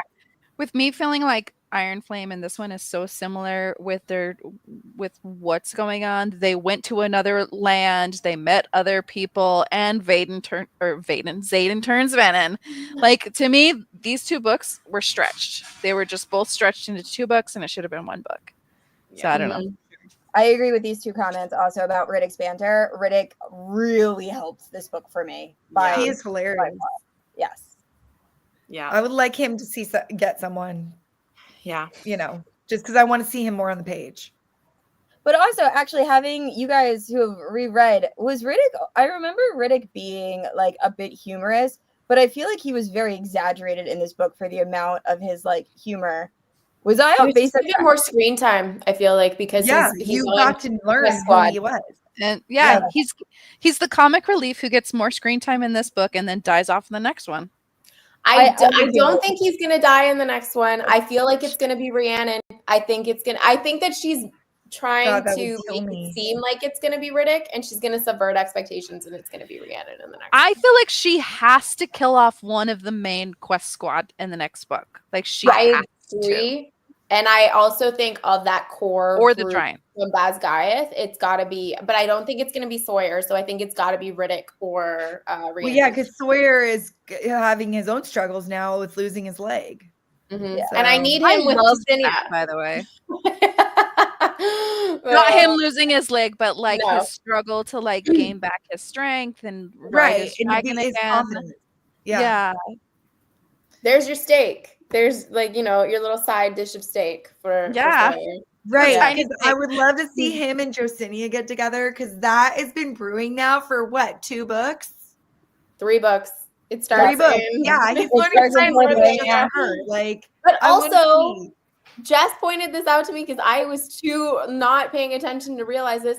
Do you all realize that Josinia is deaf and it's not just like Yes. a scribe thing that they Yeah, signed? Because I I knew. totally thought it was a scribe thing. I just was so in my own world about it. I Oh, forgot God. they even did sign language, so I Yeah, didn't like, even. yeah. I was like, "Oh, okay, they're doing sign language. Okay, it sounds good." When you're listening, it's hard to know that. I didn't even put it together. Yep. Yeah. Didn't But even it's think about nice it. though because now they know the sign language. So if they need to communicate, it's almost like Mhm. they didn't want the dragons to hear them, so they ended up doing sign, Mm-hmm. which was like I feel like that is going to come into play more, which I'm excited about. Like to That'd be see where she interesting. takes that. To defend Laura here, a lot of people did not realize that she was deaf. This was a whole thing going on Threads. Where Yeah. Oh my God, yeah. Jess told me, and it was like a bomb went off in my brain. I was like, how moronic are you for not putting this two and two together? It was like one line. So if you miss that one line, which sometimes like authors need to reiterate things that are like in book 2 and book 3, sometimes if people missed it, you know. Well, I mean, every time they go talk to her, they say they're signing. So I mean, I signing know. is fine. But I mean, when you was missed that she was but- deaf, like then you wouldn't know. You would just assume that it's a scribe thing, like you vow silent. And Violet was supposed to be a scribe, so her knowing design would make sense. So, like, I Right. understand the argument completely. Yeah. We're just Yeah. all way overthinking it. She's just deaf. It's okay. Yeah, it was the whole thing. I haven't recovered. Apparently, I'm reliving it. So. I just flat out didn't pay attention. Like I just don't pay attention to the small details like that sometimes. I'm like, oh, okay. Yeah. Riddick stuff will be on par with Liam's. I will, yeah. If Riddick dies, I'll be very sad. I do think Riddick's the next to die. I'm like Okay. pretty. Well, but confident. like you said that her sister should have passed away and she didn't. So I'm like, why? That was the perfect. I hate to say it was the perfect opportunity, but like, Yeah. Yeah. So Yarros came out and said that someone important dies in every book, which I kind of struggled with that comment because I was like, Quinn is important to Imogen. Like she's not really important to the overall plot, it feels like. Whereas her important. someone, right. Yeah. Like her POV, someone's yeah, POV. that would have been different. But I think she was saying that like big deaths are coming in book 4. But I think like I don't know if it was one of those things that it was kind of like we're easing into it with Quinn type thing at the end of this book so we can like get used to what's going to happen in book 4. Well, I don't know. There was 2 deaths in this book because we also lost the guy that starts with a T that I'm forgetting the name of. And See, and like- the queen. Cats. And the queen. And the queen. Yeah, but the problem is he was like introduced later in book 3, and then we finally get a little bit of him, and then we're like, we don't, like, we don't be together. Cat's upset. Yeah, it's got to be 4th wing. Mira would have been the important death there, but honestly, she might just be talking about the death of Xaden since he fully becomes Venin at the end of this. It could be. I feel like that's a leap. Yeah, but she could be screwed with us. Oh, and then here's one because they lose their soul, so they kind of die, you know. Sort of, but also like if you look at the wording at the end of this book in Xaden's POV, the language and the way he's speaking is very reminiscent of Xaden's POV at the end of 4th Wing. Like Xaden is still very much Xaden, I feel like, in a lot of ways, and I don't know if it's because of that connection to Sigale, but I'm just like. I don't feel the severity of this in the way that I think that we are meant to. Like, I feel like it almost would have been more severe had we not had a Xaden POV. Sure. What? Okay. We gotta do the secret marriage one. She held it up there. Yeah. For like You did. I'm so I was going back to that, Jen. I was just about to say that. No, I want to do it because before we do like the predictions and stuff, like we gotta talk about that part. But so just to let you guys know, I don't know if everybody knows this, but Yarros said in an interview she fought for that ending. Mm-hmm. Yeah, she did. Yeah. Just to let you guys know. And this is coming back to the editing thing where I'm wondering if an editor said like, this is too much. And she was like, no, and overrode that decision. Whereas like an editor and a publisher should have just been like, I don't know. Like, I like it. I like that decision. I might be like the one person on this panel that liked it, but I liked that she woke up already married. Wait, I just read this comment saying Violet can choose to turn. Wait, no, that's not the one I wanted. Sorry. Theories are saying he put a piece of his soul in the ring. That would be interesting. I would. So now it's officially a Horcrux. Yeah. I love that. So I think this happened so that because we know it makes her the Duchess, so she maintains like his family like name and control of that and everything, and also like maintain ownership of the home so no one can like take that away or repossess that. I assume that if he had died, the way that in a kingdom, if the last of the line dies out, then it would pass on. Even though he does have an heir, though, like one of the Bodhi. But maybe he, doesn't want him to because there's information that was found out that was taken away and we can't have him be it. I don't know. But Bodhi doesn't want to be heir. Yeah. Well, sure. There's plenty of people that don't want to be the heir. Like, well, no, he literally says he wants to be a warrior or whatever, right? So which is why he's probably Venin right now, just chilling with his mother. Yes, possibly. Yeah. See, I thought something so different because I was like, okay, he secretly gets married to her because Bodhi doesn't want to be the heir. He wants to go off and fight in the wars. He has to have somebody take over, and so he just marries. Or he's not the safe one to be the heir. There's stuff that's been taken out of her mind. That she know that she isn't allowed to know. And why isn't she allowed to know? And that's where I put in mind is I think they're trying to keep something from the powers that be. So she's married to her, so she has that, but they took it away so no one could, Dane can't touch her and get it. Nobody can like get that info from her. But does that mean that Imogen knows it, or is she able to take it without? No, I don't think she knows it either. I don't understand. I think she walked up to her and be like, "I need you to race the last 12 hours, not ask me anything about it. I just need you to do it." That's what which I think she would do because they have that type of bond now at this point that it's just like you do what is asked of you. That just seems like a super easy out of her to let us do that though, because everyone else uses a power like that. You have like like if Dane would touch you to find out what's there, like he can't just bypass that to someone else. Like he knows.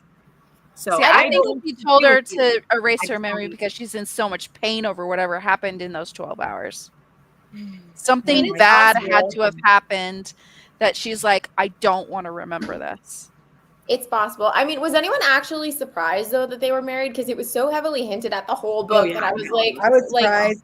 I was I- surprised. I I was annoyed. I was surprised. I just like that it wasn't like an all drawn out marriage and everything, like every romance you walk into. I'm glad she woke up and I'm like, I'm married. And it's like, it's He not, already, it's not like he already was happy or calling her his anything. fiance. He was already saying he was it whenever they Her kept trying to consort, set him up yeah. with other people. Like, Yeah, that was but I all mean, that like they say that all the time in romances. Doesn't mean they go get married the next day. Like it's just, I felt like it came out of left field. I think the whole thing, right, is probably if you look impressive, at Oryx signet with the precognition, like that all ties into the Dune thing, and obviously like the favor from the Dune temple that Xaden cashes in on is them blessing the marriage. So and I feel like this again comes back to like each of them sort of being equal in that they've like both been blessed by a god type thing. right. But yeah, I'm just going to go for it because I want to be able to say it here. What I also think goes into that is I think that he's going to go undercover in the Venin. I think their marriage and being blessed will save him from completely losing his soul, and he's went undercover in the Venin to see how to pull it down. That's what I think that meant. I agree. I think that would be way cool. And so it's like, I don't know where he went. I have no idea what's happening, so that they, nobody will know that. But that's what I think, because I don't think he can fully turn while he's paired with her. But he can appear so to the Venin. So that's what I think. Right. And I feel like mating bonds are going to come into play. I don't know, because it's like they can talk to each other. Like she hasn't said anything, but I feel like a mating bond is going to come. This, I know. And this is the thing. But what about this? Because how does he fake breaking the bond of Sigale to go be with Venin? How do he do that? well, I think that it's maybe that he doesn't necessarily have to break the bond. It's just that he won't progress in the ranks. Because I think like Jack wants to like progress upwards in the ranks, and in order to do so, you have to like continually take from the source. Yeah. So if Xaden basically says like, I'll do the bare minimum, but I'm not touching Sigale, like he'll get by. But I mean, he'd still have to be like Sigale then would be separated from Taryn. Whereas I was thinking if he, they'd have to be meeting up like how's that going to work? They're I think Taryn and Sigale broke their bond.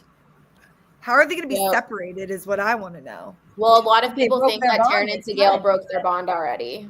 No dragon divorces, okay? I can't do that. I reject that.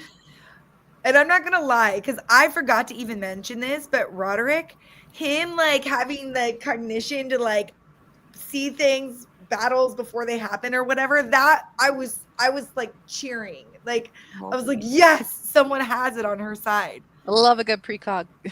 Yes, I'm so excited he has that. See, he can't die. He's literally needed to figure out what's going to happen in the battles. Like, well, Auric is going to be interesting. I mean, obviously, he's being geared up to become king at the end. Like, I think Auric is a pretty safe bet at making it to the end of the series, especially with precognition as your signet. Like, you should not die. I really like Auric, and then I also like what's Xaden's ex-girlfriend's name? Kat. I would read a book about both of them. Like I would read a couple goals. Yeah. Because I think she was going to marry Xaden to be a duchess. Why doesn't she just marry Roderick or whoever? I would read that. Like there you go. Like there you go. Into arranged marriage, maybe that's what will happen, and it'll be reluctant because she was starting to feel something for that one dude, and then but he pulled the wrong card. Whoops. Well, that was actually really well written. Like I was like, oh, I didn't realize very much. Like that was awesome. That I don't want to think it. Sorry, I want to throw up just thinking it makes me sad. But that would be the new challenge, because with Taryn, our most powerful dragon, having to sleep. That I don't want that, because we're about to. Who's my favorite character in Onyx Storm? It is Daddy Taryn. I'm sorry, he's my favorite. Mr. Grumpy Dragon is my favorite always. He's always a favorite. We always win with Taryn because he's the best. I could see one of her dragons dying. But how do you also deal with an unhinged Taryn? Like that, I think, is what is more interesting. Is if he's awake. I love unhinged. Well, he can wake up later on. But like, what if we have half a book without him, and then we have him wake up, and he's like, Again, though, this I feel like how long are we prolonging these 6 months? It's like, it's 6 months. How much drama can we fit into 6 months? I don't know. I don't know.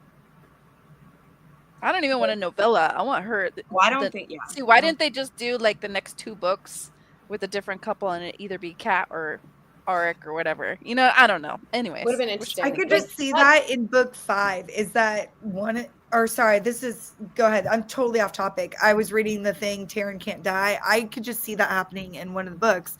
Of like book 5 is one of her dragons dying. Like that would be the big finale. Well, that's what will save Violet, I think, is that I think Taryn will die, but because she's still bonded to Andarna, she won't die the way that like a normal dragon rider would die.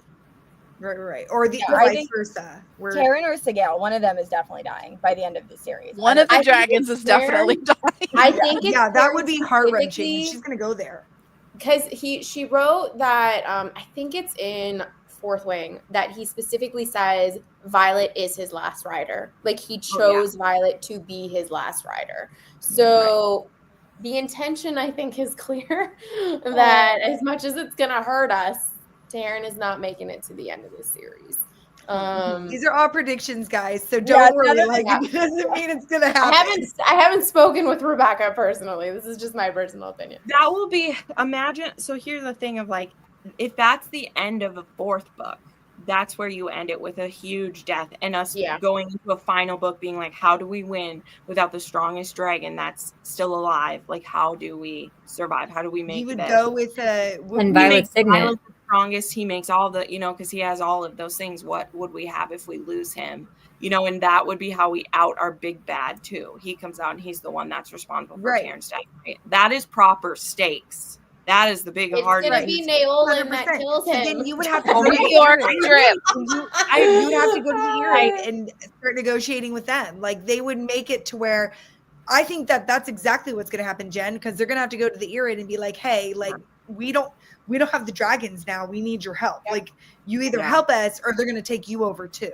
Like also in terms of the strongest dragons, they have Coda, right? Like Coda still technically is like there, and he's the only dragon that is in theory more powerful. Who was the guy that betrayed them? Wasn't that Coda? Pancheck. Wasn't it Pancheck? That's not so Coda's dragon is Melgren. Is General Melgren. Is Melgren. Okay. Yeah. Who has the precondition for battles. Unless there's the 3 of the resistance kids together. Yeah. Yeah. Mm-hmm. I mean, that's what like indie life is though. We're not in indie life for these ones. Yeah. No. That's the fun. All I want from Netflix right now is to give me what everybody looks like. Like literally, can you show me I know. I need a visual. Like Coda doesn't mean as much to us besides being power. Like we're like, oh yeah, Coda's power. Again, if we had other characters POVs and we could care for more dragons, it would hurt more. Like even with Tiny, like we only care about Tiny through her sister. Like I'm just like, I think that's also why she's taking so much time to write the next book too. It's going to be the hardest book to write, and it's going to be the darkest book to write. It's going to be the most devastating book to write because she writes on a W. So where we're at in the W for book 4, like it should be that we're heading into a really bad low. So yeah. Well, because also, what would it mean? Even if, because here's the thing, even if Taryn has to break his bond with Sigale so that he can die, which then doesn't take out Xaden and Sigale and doesn't take out Violet because she has Andarna, that still would absolutely cripple Sigale. It might not kill her, but it will cripple her because there's no way that she'll just be like, oh, he broke it with me, like we're a divorce thing. Like, no. That would cripple them. So it also would leave us weak of like, and will Sigale hate Xaden for that? Like, will she blame him somehow and be like, I don't know if I can work with you anymore because of this? Like, what will that mean for them? In theory, though, with where Xaden is at right now, Sigale's not going to be doing much fighting for the next little foreseeable bit. So, I mean, we obviously don't know the ramifications of dragons breaking bonds between them because the assumption, right, is that they don't break them, like they make bonds and that they don't break them, I guess. Like dragons don't typically get divorced, but it's like, would she go into a recovery period 2 type thing? Like that's was she what I wonder. Sure. Well, and to keep her safe so no one could use her against him too. Keep her out of there. Yeah. But anyway, I think I already said this. Terrence's my favorite character in this, so I'll just say it again. He's my favorite. I love him. It's looking like Riddick is a lot of people's favorites in the comments. Riddick was probably one of my favorites in this. I feel like Violet had a lot of growth in this book overall. Yes. Mm-hmm. Like I said, So, She did good. I like her. I was proud of Violet. It's less tween heartbreak in this Yes. one. Even though there is still drama for Xaden, I was like, thank God we don't have to at least will they, won't they in this one with our ex-girlfriend drama. I was like, please, God, stop. But I like Imogen. I like And I hope she gets together. Was it with Riddick? Garrett. Garrett. Okay, sorry. I'm Eric. Auric was my favorite character in Onyx Storm. I love who are him. the ladies? Who's the ladies? Wouldn't one of them die? The girls, the lesbians in here. Who is that pairing? Quinn and Jax. Quinn and Who died? I was like, one Quinn died, right? Yeah, Quinn. Okay. I don't remember other names. Sorry, I don't know other people's names besides. Well, it's not like she went really in depth on any of them. No, I No.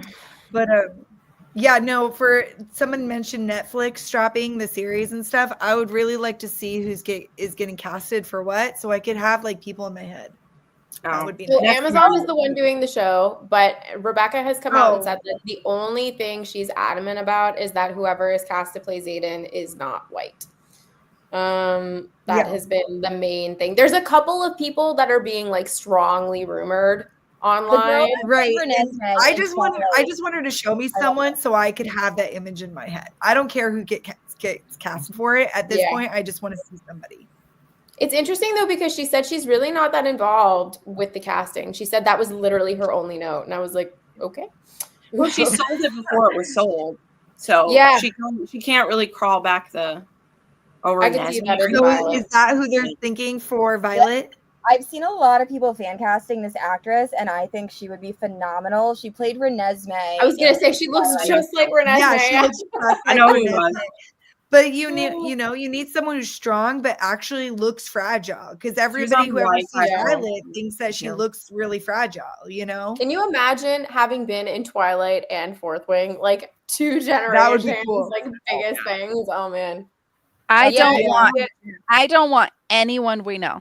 I want agree. whole I new agree. young cast characters. Like, I haven't seen her in anything besides Twilight. Well, all the teachers can be famous old people. And that's exactly it. It's making all the young people young. I mean, that's what they did in It's Twilight. like Game of Thrones. It's like Game of Thrones. You take Sean Bean and then everyone else.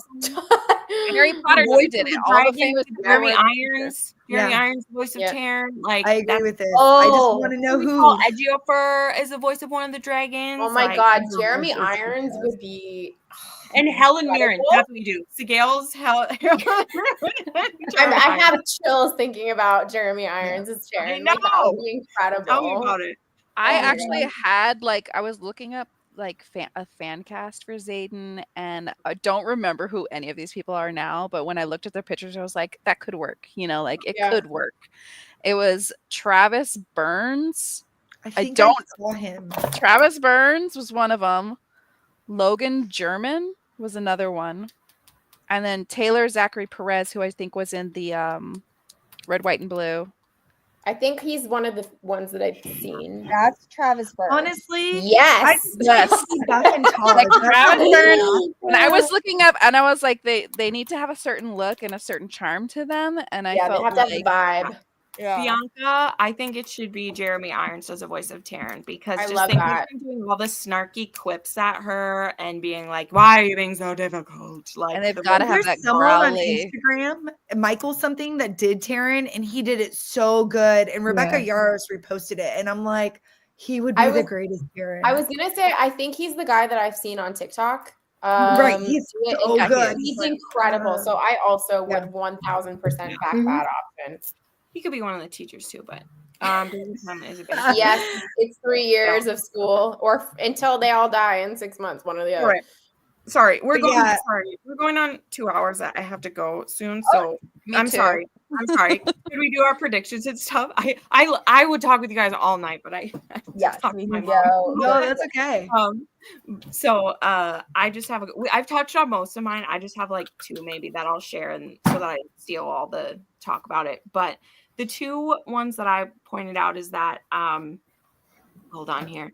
I kind of wonder about blood magic, because there's 2 types of magic that were mentioned that aren't used, or that we shouldn't be using, and one of them was the one we ended up doing, or the wards, creating new wards, that was done in book 2, and we still haven't used like blood magic at all. That said, you shouldn't use it because it's the most evil or whatever. So maybe that's what Neolin is using, and is how you'll be able to do to actually bring someone back, would be the resurrection Right. signet that's not supposed to work. But that's how I think something with that will be possible.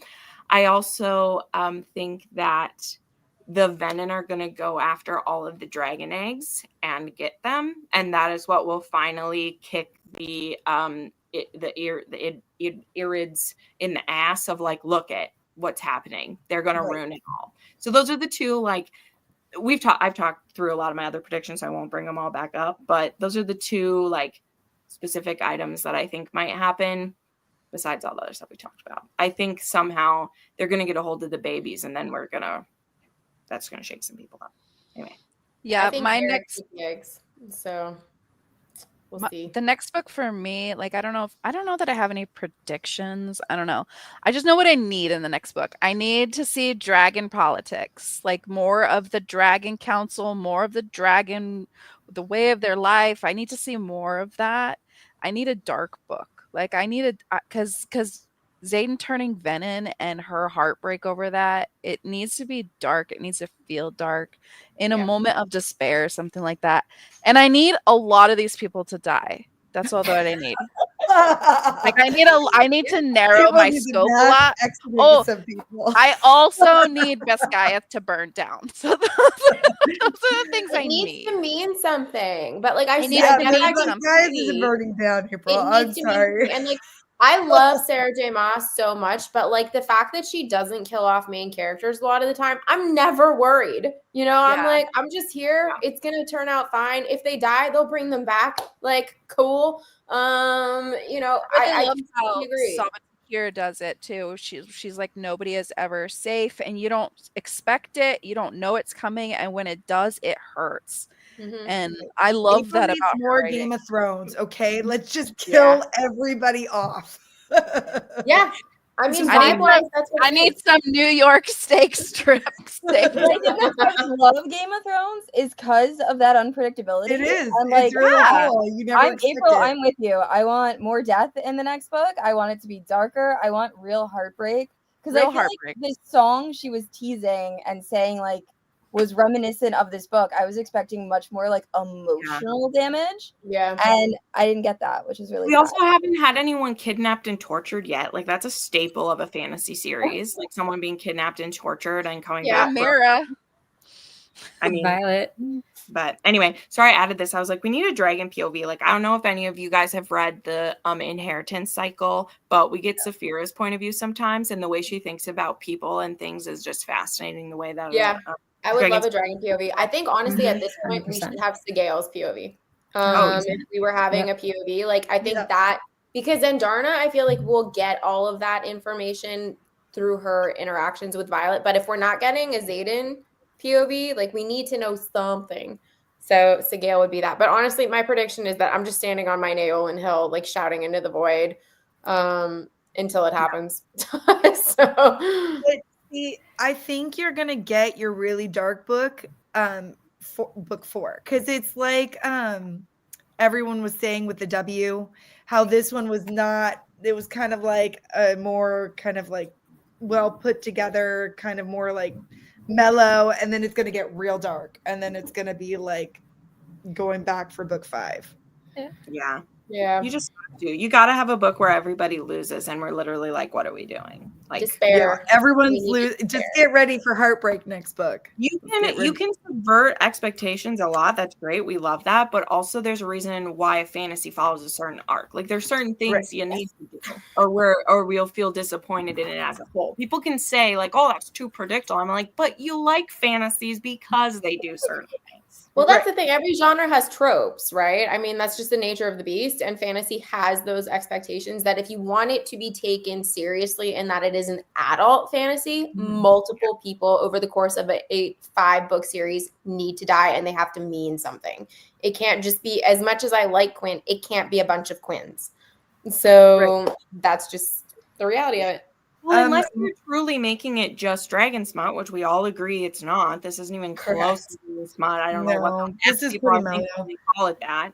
I'm like, you see more titties in Game of Thrones than you do in this, so I don't know what you're saying. But also, if you don't want that to be in it, there has to be consequences and pain. Or what are you doing? Like, I don't know. You gotta add it. I think in the next book she's finally gonna go into those things her dad left her, those little books that she has to decode and stuff, and those are going to be big key pieces to like saving something. We don't know what that is, but they're going to be like lore from that. Like I really want to get back to the lore of things because I feel like that's part of what made Fourth Wing so interesting is that everything was new, it was mysterious. She's being thrust into this world that she wasn't really trained for, and in a way that's kind of happening now again where she's being thrust into this via her dad. And we're going to learn all this background context. So, yeah, I'm geared up for We've also powered her up too much at this point. This is what I said about her being able to defeat Theophanie, is you've made it that she's the, like, powerful. Yeah, but, like, did she defeat her on her own? No, Xaden was a huge help in that. So when you take that away, I'm curious how she's going to do on her own. And Andarna, right? Yeah. Like, I love that they've made the weak strong. I love to subvert that, and I love seeing her be that. But I'm also like, she needs to lose. Like she's going to, and I think she needs to learn like how, like something that bothers me about fantasies is like all these people know how to do everything, and I'm like, it bugs me because you can't just come out being like, I'm an assassin and I could just kill everyone. Like, no, you have to learn how to do that. Like, so for me, I'm just like, I wanted some recognition too of where her like being able to direct her lightning came from. You know, all that torture she went through in book 2 from that asshole who like was trying to I wanted some more acknowledgement that like, oh, this guy actually helped me out a little bit of like, she's learning through pain, and it's just kind of like we just talk about, oh, she's able to do this now, and I'm like, how about we have a moment of remembering like how we got here and what we had to go through. Was it in Onyx Storm or Iron Flame where the other instructor was working with her and was like, okay, listen, I know you know how to fire, but now we need to like hone in and settle down and direct. Felix. Was that Iron Flame? Yeah, I liked him because he's like, you're like explosive. Like you don't know. It's like, yes, you could do it 1,000 times, but you can't hit anything.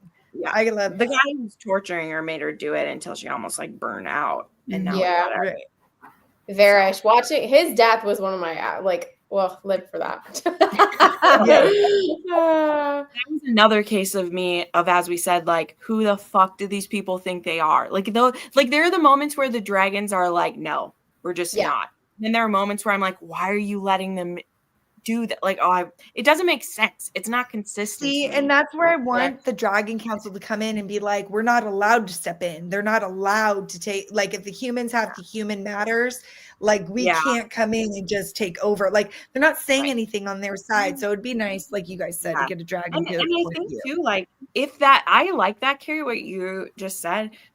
I think Taryn should have some like consequences, like when he would just do what he wants because he's the oldest. Like if there was a way that there are consequences sometime, then it means a lot when he breaks it to do whatever the hell they want. Right. And it's kind of just like, he's old, he doesn't have to listen to them. And I'm like, what if there were consequences to do it? And I'm sure there are, it's just she hasn't thought of them yet.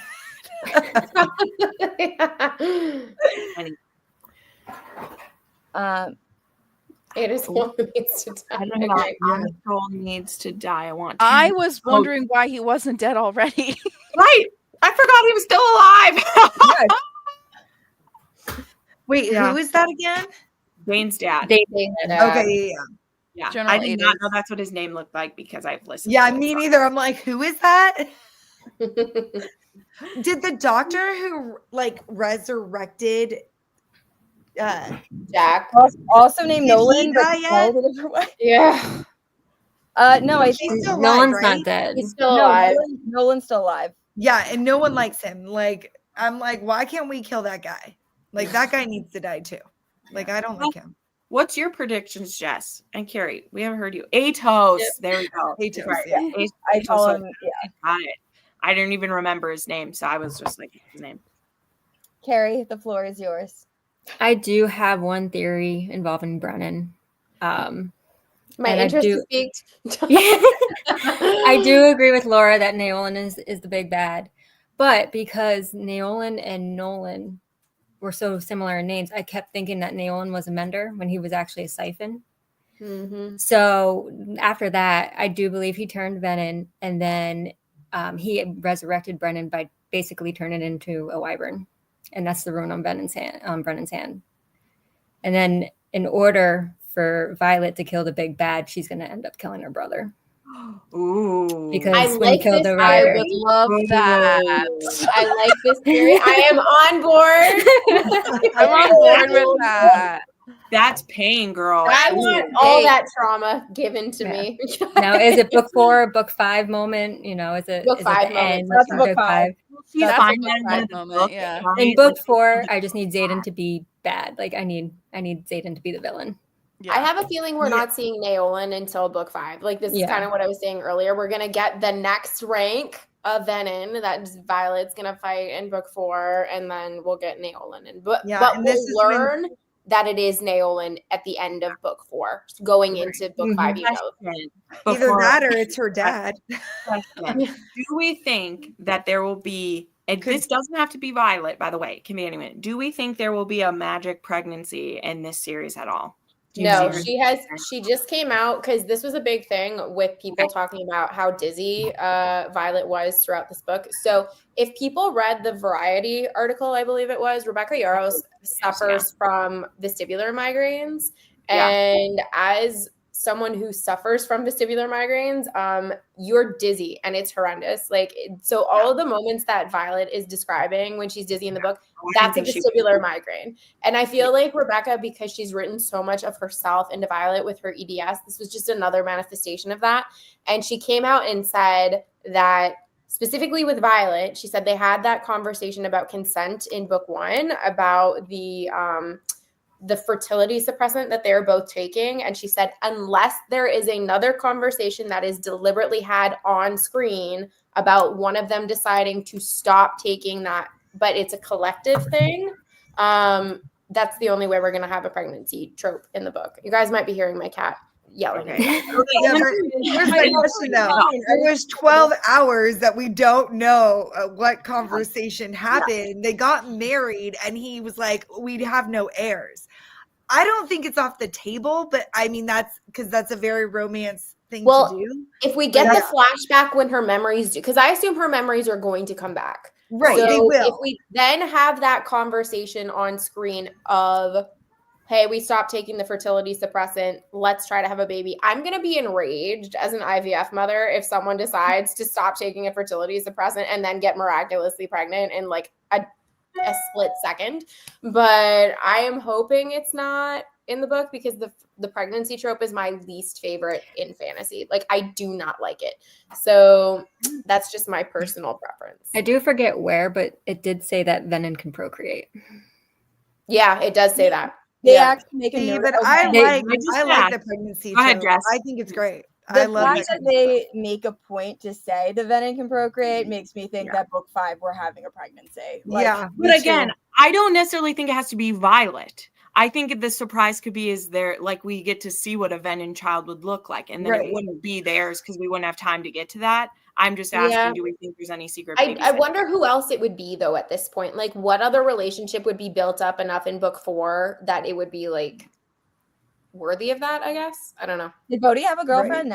No. No. Because the rumor is that he's in love with Violet. Rumor. Yeah. Anyway, that was just a thought. Just thought I'd ask. Oh, now I'm gonna be I do Bodhi think there's somewhere going to be with dragon Violet. babies. Yes. Those are the babies I want. Right, Jess. And Go, I Jess. have Go. a small suspicion that the eggs stolen at the end of this book were actually Taryn and Sigil's. Yeah, Oh, I had. Xaden, So I've seen that theory, but then the other theory is that it's one egg per species of dragon. So that way there's like a preservation of the Empyrean going forward. But Okay. I like both. Yeah. But I also Taryn and think Sigil have to have eggs somewhere. you would think so, but I also think like Sigil wouldn't be so flippant then of sticking with Xaden if she had eggs. Right. But they I feel have like raised the Sigil's a baby, warrior. I right? can't imagine her having eggs because she's always in battle. Like, when will she have time to have eggs? But they don't always raise their own babies. Like they're taken care of in the, you don't necessarily have connection to your progeny from what I've seen anyway. They don't say Right. that. But how long does it take for a dragon to have have an egg? Well, So how I long mean, does if you're that- so wait. Andarna, Well, the egg doesn't take forever. The egg can be produced and then stay. So Yeah, that could okay. happen. It could have happened 100 years ago but their eggs Right, haven't hatched true. yet. Andarna So waited we- 600 years. So Taryn is about 100 years old. He said that he's Mhm. middle-aged for a dragon. Do we have Sigil's age? Is she like 80? 50 years younger. 50 years So younger? about Okay, 50, so she's yeah. still relatively young. Yeah. Good So- for her, going for an older man. That's So right. as a last question, where do you guys think the eggs went to? Do you think the Venin have them, or do you think they gave them to the Isle think people the to help Island. join the Isle? Because Okay. since they can conceal themselves, I think that's the answer too. Yeah, but wasn't one of the isles was like, if you get us dragon eggs, Unreal. you'll get an Yeah. army. Like, I could see Unreal. the eggs going to them. Mhm. They need I don't army. know. I think it's an island, and I think that's what Garrick was up to at the end. But Right. Yeah, he was bouncing Yeah. He everywhere. can secret stuff away. Yeah, he was almost burned out. I remember. boy was tired. Yeah. Yeah, but it's like whoever Mhm. was his brother was the one off screen the most. I'm curious. I don't see it being Garrick. I just don't. But maybe.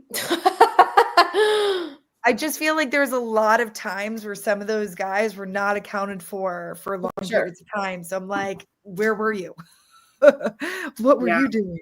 And I know Rebecca Yarros said they're missing at the end, which is the only reason I'm not sure it would be Brennan, Brennan. because Brennan does show up. Right. Like So- he's there asking Violet, like, are you okay? Like, what's that rock on your hand? The other half, though, of that is she's saying Yeah. that it's someone who feels like they didn't have enough. And that's where I lean into the Brennan theory, because he knew that by himself he couldn't save Mira. Because he's essentially saying that out loud, that he cannot do it himself.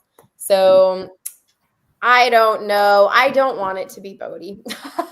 I know. I feel like it's gonna be Bodhi, but well, It makes the most sense. it does. Yeah. It makes a lot of sense. And don't we see Bodhi like screaming and trying to draw power at some point? Like He was towards throwing the- up, apparently. throwing Throwing up. Yeah. So Retching. Yeah. it could be Bodhi. Did you have some, Jess? Oh, predictions. I think we pretty much covered. I definitely think Neolin is the big bad. That's really the only solid prediction that like I will bet money on. That I will is- welcome everyone to this hill with us.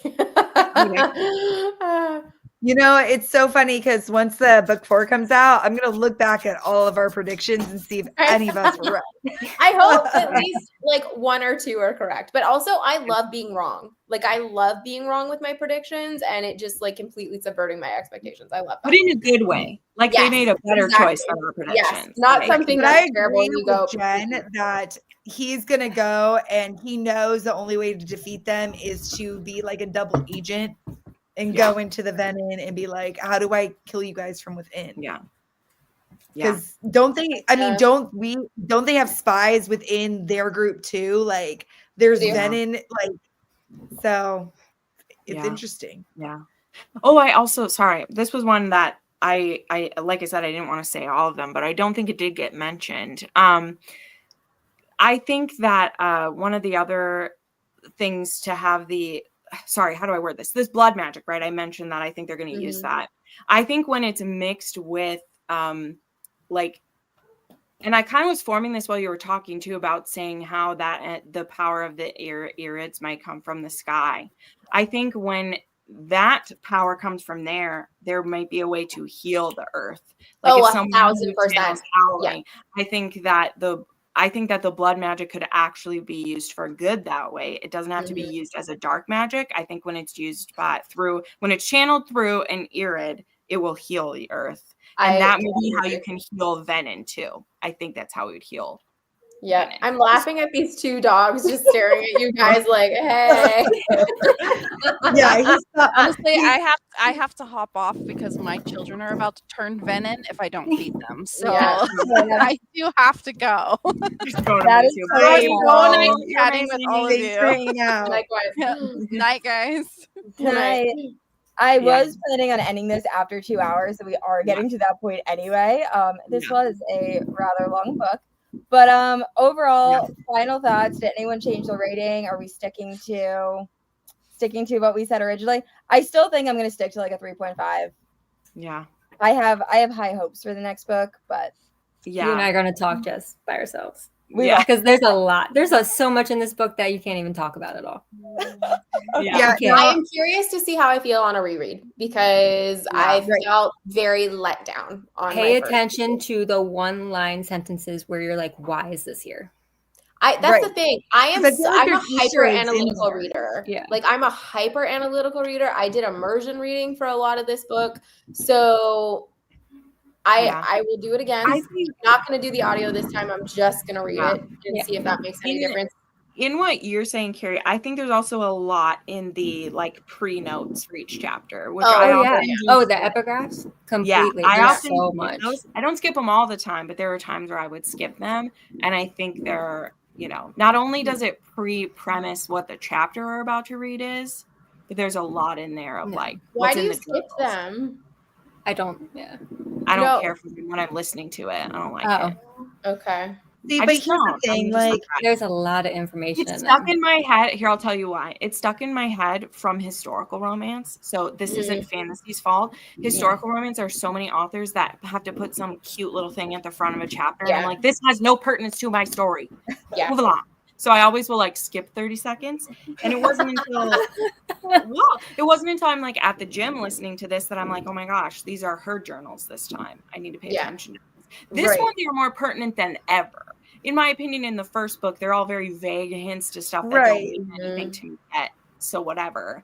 In this one, I was like, oh my gosh, these are things they're not saying in the chapters. Whereas in other ones, they were things that she was finding. Like in the first book, they were things that she was discovering in the chapters too. So we would touch on it. In this one, they were things we didn't see. And it was info you had to read that for. And so I paid attention.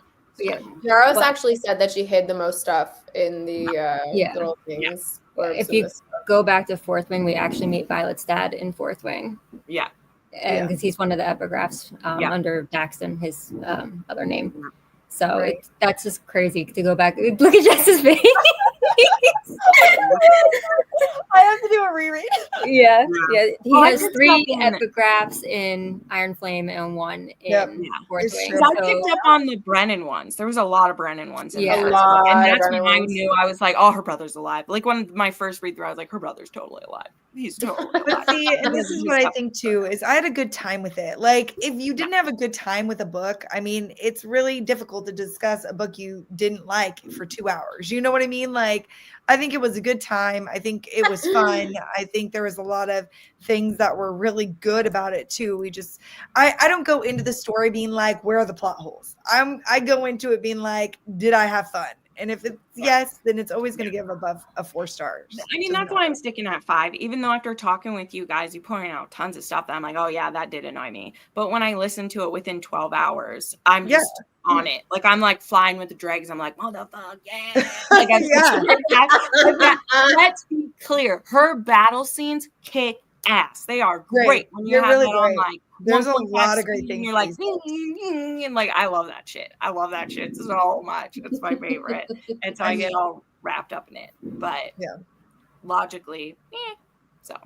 I mean, we're not in this to get the next, like, I don't know, Beethoven. You know what I mean? We're in this just to have a good time.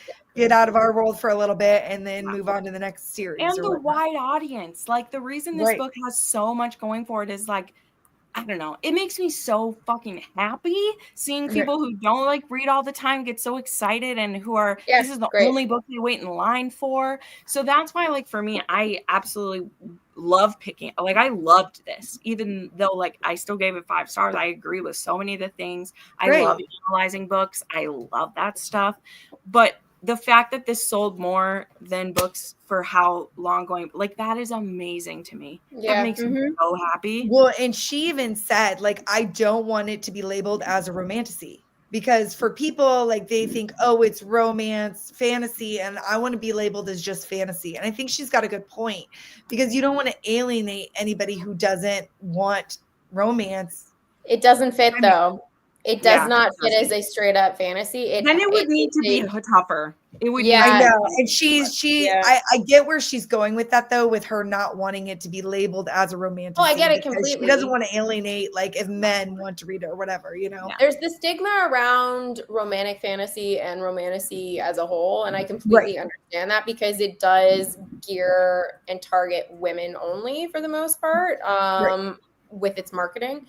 But yeah, I mean, the fact that the love story is so pertinent, like, the story doesn't exist without the love story, which by nature of the definition of the genre is romantasy. So, I mean, I get it, but I actually like that that's a part of it, because it shows that you can have a big scope world, you can have Easter eggs and all that kind of stuff, and romance can still be integral to the plot. Well, I always come back to this, but and that's why I made the comment in our, like, Instagram group too about how annoyed I was at the article that they put out and, like, the snide thing to it, is because I love when a book like this gets it and has romantasy in it, because I'm like, that's right. Romance has paid y'all's bills for how long? The reason you're getting a paycheck from such and such publisher is because of all the romance that you are on top of. So when a romantasy is at the top of the fucking list for 150 freaking weeks, I just love it. Just rub it in the faces of everyone who gets their awards and all their stuff. And I'm like, you know what, Rebecca Yarros, you should go on a freaking cruise and, like, just relax and enjoy all of it. But yeah, I get it, though, because that whole was Katie was saying about the dragon smut or whatever. I don't even see that. Like, to me, like, well, there's an article. That's what I mean. Like, yeah, it just didn't even make any sense. Like, there was none. They also don't know what they're talking about. Like, just because she puts the word cock in there for it, like, come on. There's more sex in other ones that don't get that, you know? So, yeah. Agreed. Yeah. Whenever something is that successful, you have the resistance movement that automatically springs up against it. It's just, unfortunately, the reality and nature of it. It's ridiculous, but still paid for a copy, so I guess it doesn't matter. That 1-star review still paid you as much as that 6-star review did. Like, oh yes. Well, it's so funny too, because I got the Libby from the library, but I still own my physical copies. So she still made money on me, even though I rented it from the library for the audio. So it's like, she's still making it. That's great. So I feel like I purchased it, but then I wanted the audio anyway. Yeah. All right. I got multiple copies to me. But all right. So thank you guys. I think we can end it here for the 2 hours. But thank you guys so much for joining. And thank you guys, if you're watching this back, please let me know down in the comments what you guys rated it. But all right, I guess we'll call it. So bye, guys. Bye. Thanks for having me.